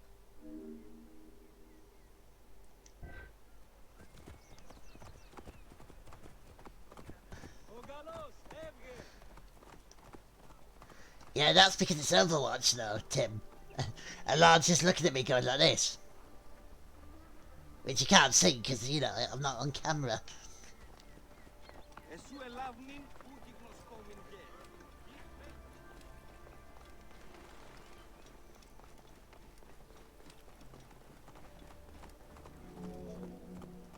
Panic erupted in Caesar's men.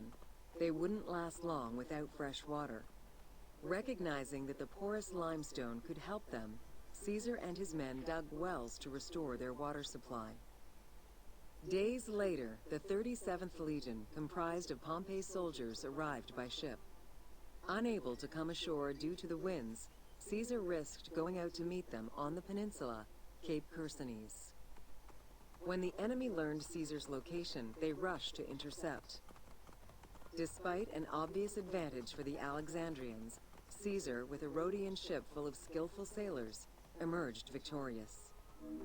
You can ask a question if you want. Hang on, the train is like getting pushed out the seat again. But yeah, you can ask a question if you want.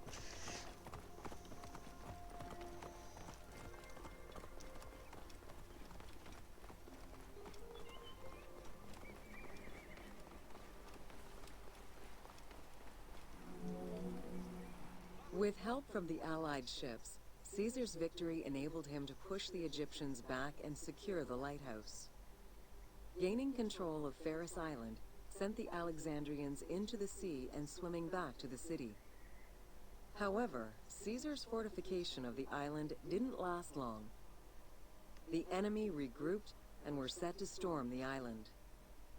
Panic-stricken, in spite of Caesar's encouragement, many of his men then fled their posts, either by ship or jumping into the sea.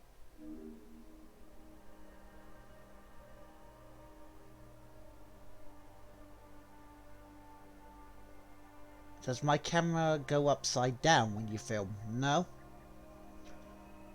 Not that I've done, anyway.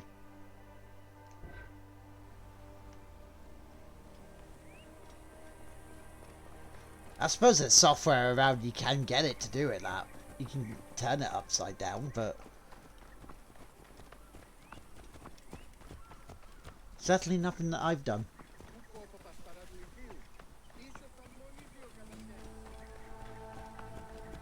Yours is broke. Maybe software Caesar issue? attempted to retreat, but Port Eunostos' harbor was overrun with enemy ships, preventing escape. Reportedly, Caesar gathered his papers and leapt overboard in an attempt to swim to an Allied ship farther out. Historian Cassius Dio claimed that Caesar would have drowned if he hadn't been able to remove his purple garment. Still, he managed to swim the distance and survive. The Alexandrians recovered the cloak and used it as a trophy to commemorate the Roman debacle. Bye, Fetty. Thank you very much for dropping by. Even though it was a bit naughty that you were in an adult's one. That's okay. We won't tell Twitch on you.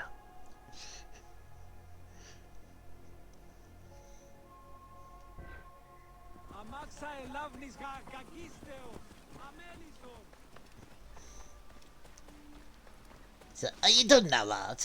Can I come back now and talk bollocks?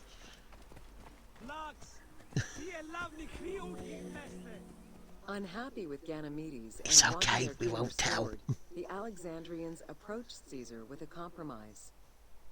Caesar agreed to release Ptolemy XIII after entreating him to spare the kingdom and remain loyal to Rome. Once freed, however, the king defied the agreement and continued the war. Hello, Stapleton. How you doing, man? God damn it, lad, would you stop nicking the chair? I'm trying to talk to the people. Hello, Stapleton, how are you? I am the Yorkshire trader. We are going through the tour of Egypt in Assassin's Creed Origins before lad takes the controller back and plays the game properly.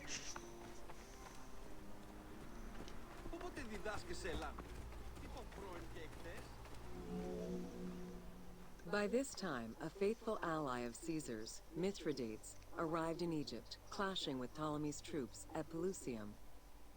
Outnumbering the enemy, Mithridates secured the region between Pelusium and Alexandria. Ptolemy, warned of Caesar's ally marching on Alexandria, sent his troops to prevent passage over the river. So again, talking about that big fight, well, we get round to this bloody lighthouse again. This lighthouse is just getting on my tits. Mithridates warned Caesar in time, and the two groups confronted the armies of Ptolemy in the Delta. In the Battle of the Nile, the Romans gained the upper hand, sending the Egyptians fleeing. In the tumult and panic, King Ptolemy XIII drowned in the Nile. That was a baptism of thoughts, I guess. But yes, how's everybody in the chat? I hope you're well. After the siege ended, Cleopatra VII married her younger brother, Ptolemy XIV, enabling her to reign over Egypt until 30 BCE. Under her rule, Alexandria settled into its position within the Roman Empire, and eventually surpassed Athens as one of the most important cities in the Roman Empire. Julius Caesar remained in Egypt for a short time. He and Cleopatra would later have a son named Caesarion. He was in the Caesarean section. Thank you very much. Thank you. I'm not here all week. I'm only here when Lard bloody wants me to. Using bugger. But that, ladies and gentlemen, is almost all of Alexandria. We got one more to go.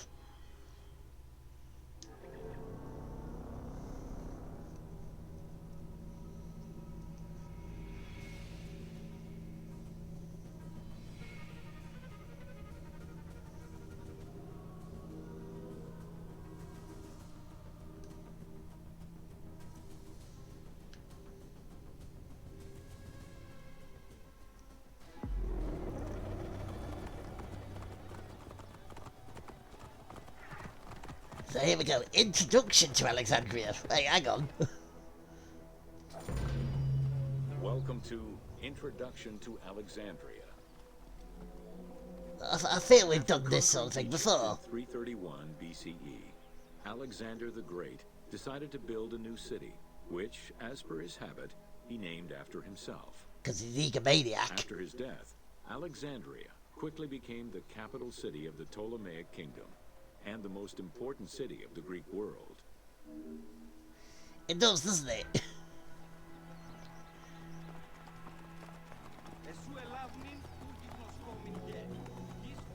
The city was built between the Mediterranean Sea and Lake Mareotis, which resulted in Alexandria becoming a crucial cultural hub and trading center.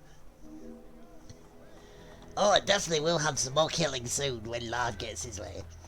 But yeah, accents are plenty. Bit of history. Bit of boobs. Sumptuous buildings could be seen wherever one turned their gaze.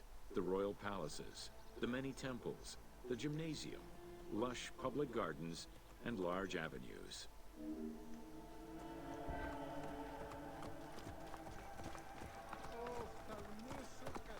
You got about another 6 hours of this, I tell you. It's a one-stop shop for all things bollocks. With its incomparable beauty and advantageous geographic location, Alexandria attracted foreigners, intellectuals, and traders. One of the most cosmopolitan cities of the ancient world, Alexandria supplanted even Athens as the most important Greek city in history.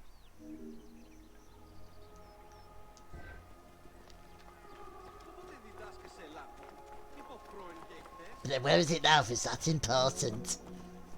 Egyptian obelisks were highly prized by Roman architects. Cool, look at the size of that While one. Roman design previously favored the use of a single monument, Egyptian obelisks tended to come in pairs and were generally located at the entrance of temples. Several ancient Egyptian obelisks are still in existence today, though many are spread out across the world in locations such as Paris, Rome, New York, and London. All of this shows that Alexandria was significantly influenced by the rich past of Egypt. Looks more like the Western Monument to me.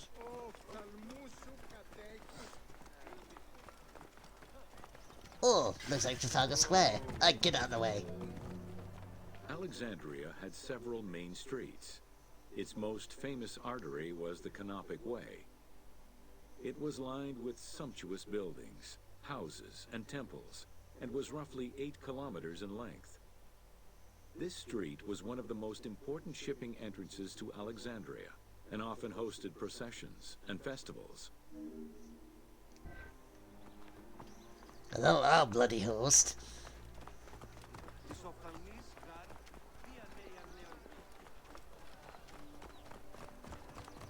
Doing an awful lot of running. Can't we nick a horse or a camel or something and just go, come here you, let's do it this way. And there's shit The everywhere. width of the street, 30 meters, was abnormally large even by Greek standards. This is likely because the Canopic Way was made in a short span of time and based on an urban plan, as opposed to being slowly built over time, as was usual for the era.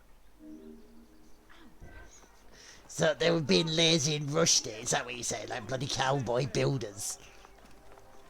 They went, hey Caesar, you look at this road, and Caesar was like, oh no, this is a bit wide, what you done here?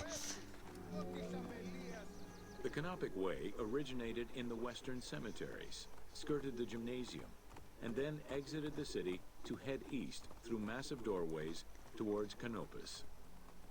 This structure was known as the Canopic Door. Yeah, we heard about this earlier, it was built with flour, the walls.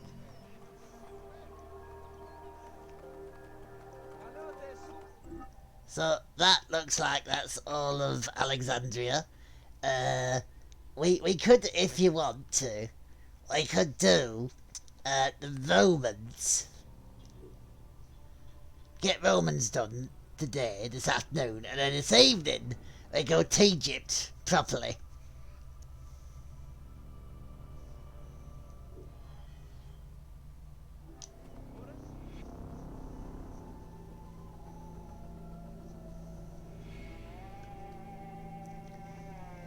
Then work our way down properly, you know. Wait a minute. Work our way down, you say. Sorry about that, ladies and gentlemen. Lard just is a filthy bugger.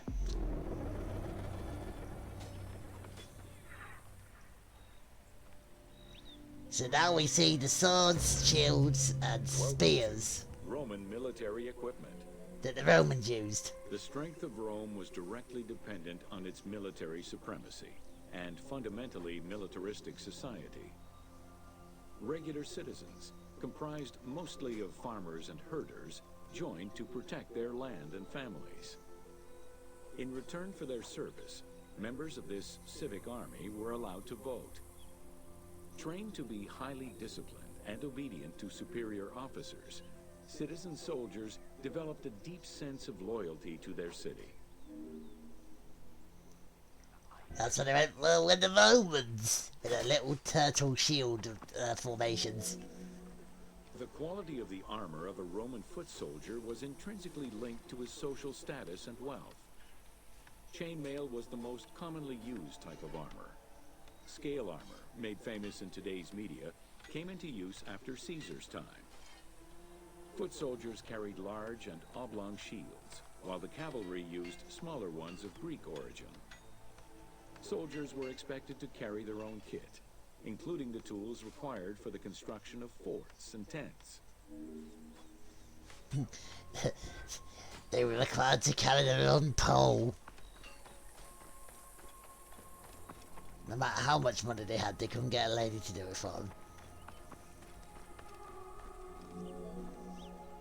Roman soldiers used the same types of weapons. The stomach and face were the most targeted parts of the body. As such, a legionary was equipped with two close combat weapons, a dagger and a short sword, known as a gladius. One of the most ingenious Roman weapons was the javelin. Its pyramid-shaped tip pierced the body, while its iron shank was designed to break upon impact, stopping the enemy from throwing it back.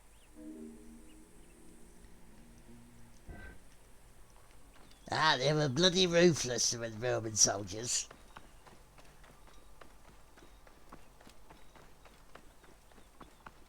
So my great mate Dave said.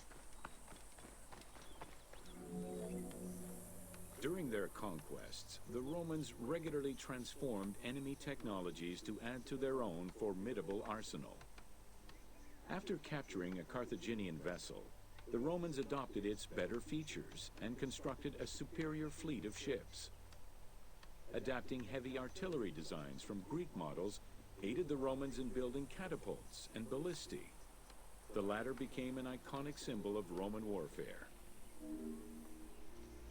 So basically, they think people's ideas went, oh, hang on, they're like gods now, aren't they? So we use them for ourselves.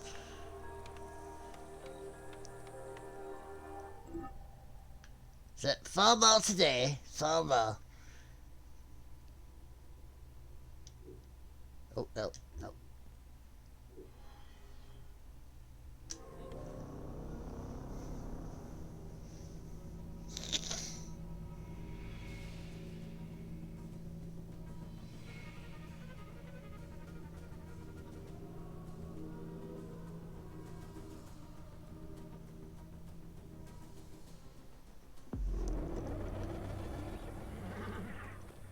So, Roman forts.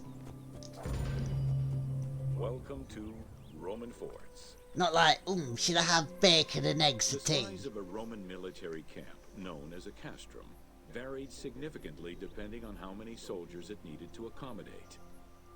However, they all shared common characteristics in design and construction, such as this fort before you, located in Cape Chersonesos. Oh yeah, they're definitely thinking about bacon, but not this one, no.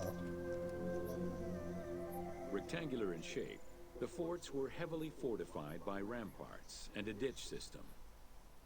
The walls were reinforced with parapets, essentially an extension at the roofline which allowed a protective barrier for patrolling soldiers. Depending on the availability of materials, some forts were built with stone, timbers, stacked turf, and particularly in the eastern part of the empire, baked brick. So basically, whatever shit they can find at the time in the area to get a fort up. Because they went, a fort, you know. Access doors on all 4 sides were each flanked by guard towers. The commanding officer was positioned in the middle of the camp, giving him a clear view of the troops and the main gate. And they fought the love and the law won.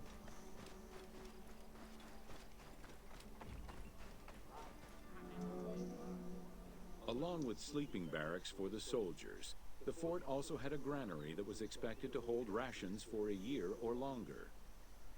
To ensure the health of the soldiers, every camp was equipped with medical staff and a hospital. A clean water supply with conduits for a bathhouse and latrines was included in the construction of every fort. Well, yeah, because you didn't want shit everywhere, did you?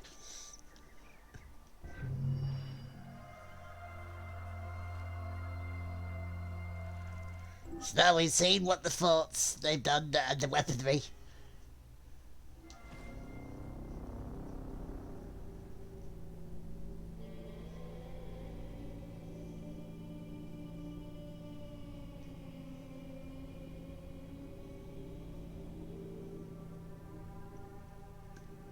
Julius Priest. Ha!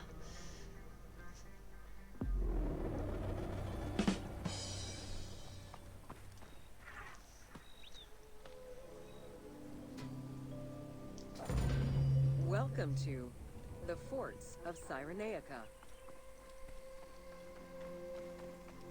So what about different forts, eh? Cyrenaica was a Libyan region under Roman control, gifted to Rome by one of Cleopatra's ancestors. The remains and foundations of ancient fortifications were discovered in the 19th century in the southwest of Cyrenaica, as well as a Roman garrison dating back to the 1st century CE. Evidence shows that these forts were of Libyan origin, rebuilt and modified by Roman engineers when Cyrenaica was part of the empire. Yeah, wonderful see like what's his face? Altias? Stone was the most commonly used material to build forts in Egypt and Cyrenaica. Though no real proof of a fortress similar to the one before you has been uncovered in that region, the team chose to add it as a worthy and awe-inspiring end-of-game challenge for the player. Ah, so they made it up as they went along again, the crafty buggers.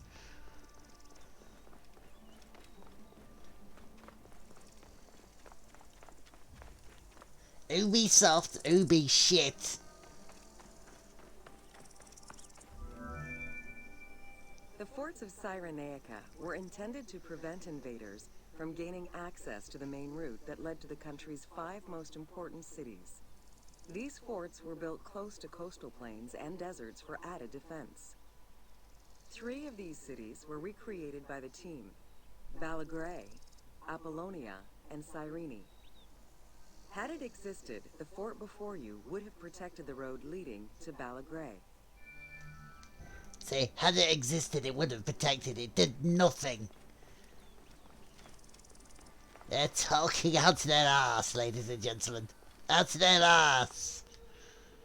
See, he probably didn't exist either.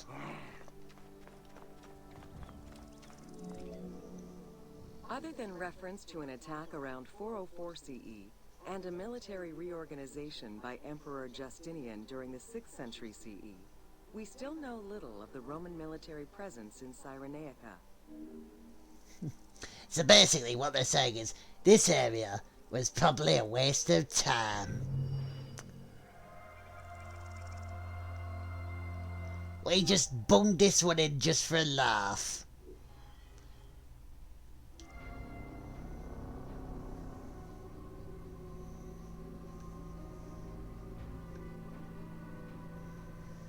See, you be shit.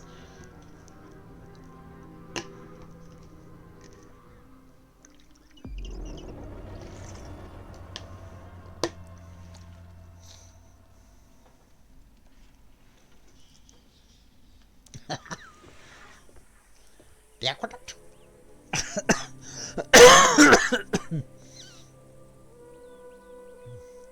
Yeah, how to take a shit in peace. Roman aqueducts. Water management was taken seriously by the Romans. Cyrenaica benefited greatly from Roman administration with the construction of aqueducts and canals. The source of water varied depending on the location. Many aqueducts were built at the foot of the mountains, offering greater flow from the melting snow. Talking shit again, aren't they? Because that fort didn't exist.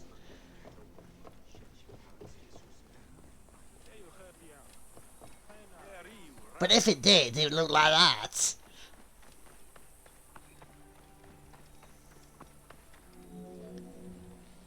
The ability to transport water over a greater distance increased agricultural production. Some aqueducts were reported to be over 7 kilometers in length. Where the Greeks of Libya originally focused mainly on olive trees and figs, which required less water, the advent of Roman aqueducts allowed for a far greater crop diversity. Every farm's water use was carefully scheduled.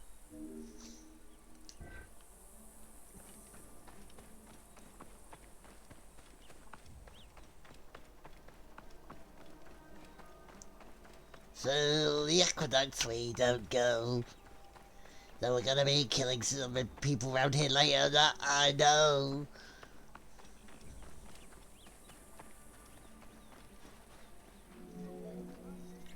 The engineering methods used to create aqueducts were constantly reviewed, with a clear focus on exploiting the local environment. Materials, water usage, cleaning regulations, and a deep understanding of how to exploit gravity itself were all important concerns. Several fortresses were built to protect the aqueducts, basins, and cisterns.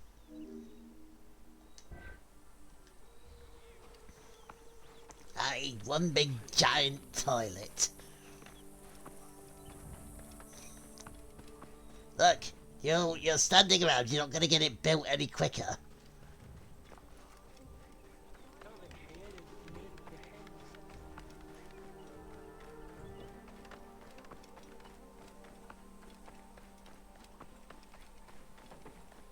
Touching his wood again.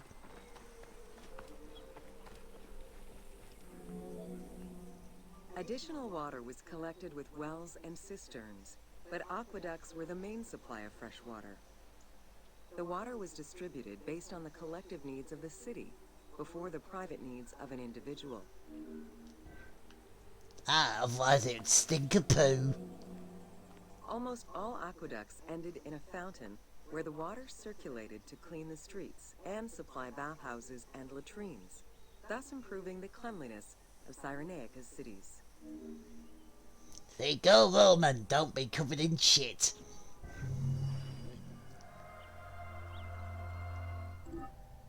Okay, last one for this afternoon, folks.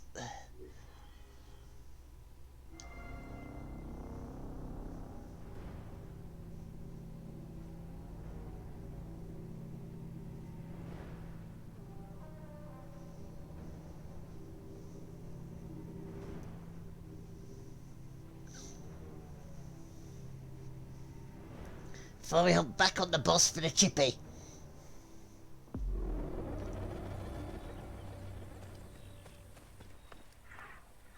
And this one is crucifixion. Door on the left. Bring your own cross. Welcome to Crucifixion. He sounded very jolly for that. In terms of the severity of Roman justice, crucifixion was at the top of the list of corporal punishment, followed by death by fire and decapitation. The upper class considered crucifixion unworthy of their position. Those lucky enough to have Roman citizenship were also exempt from such treatment. Oh yes, Tim, oh yes, I can go away and just rest me lungs. Easily accessible, crucifixions were popular entertainment among the citizenry. Unlike throwing victims to wild animals, which required an arena, crucifixions did not require any particular setting. But it had great views. He might be. He might well be. I don't know, I haven't spoken to loud yet. Those subjected to crucifixion were almost always slaves, traitors, and lower-class citizens. Roman deserters were crucified because the betrayal of the soldiers was perceived as endangering the lives of Roman citizens.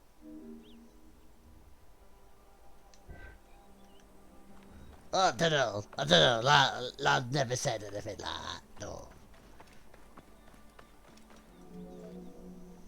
In 71 BCE, a major slave uprising in Italia was repressed by the Roman army. This resulted in the crucifixion of 6,000 men, including their leader, a slave and former gladiator known as Spartacus. I'm Spartacus, and so is my wife. And so's my horse. And so's my chariot. So's Dave, the mystic chihuahua. So we've done Alexander. We've done Romans. Now we got Daily Life. Which that one's going to be bloody huge. I mean, look at the state of this. Then we got pyramids. And we got Egypt.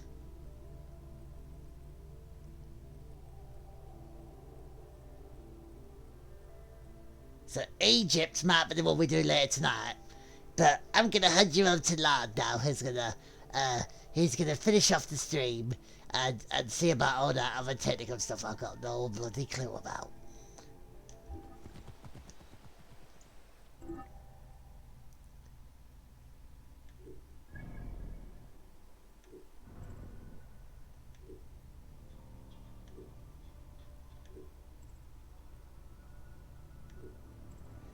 But yeah, let's go back to it. I'll pass you over now.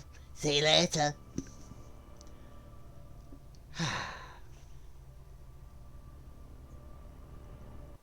I'm not resetting all tours, how dare you? Right.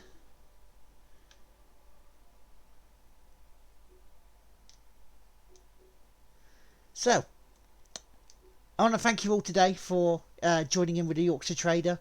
Hopefully he wasn't too annoying for you and it was quite entertaining. But yes, so I say I'm going to be back with him later tonight, 10 PM. Thank the Lord he's back, I know. I say at times he just prattles on, doesn't he? So who are we going to raid? Are we going to do a raid? Steve's still on? Let's double check that. So, hello.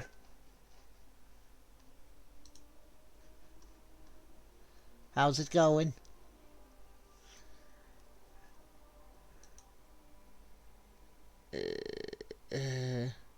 Yeah, Steve is, yeah, but he's doing retro replays.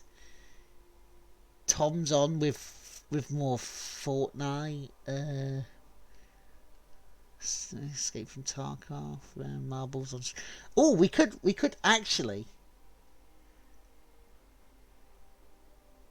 Is that total concurrent? Yes.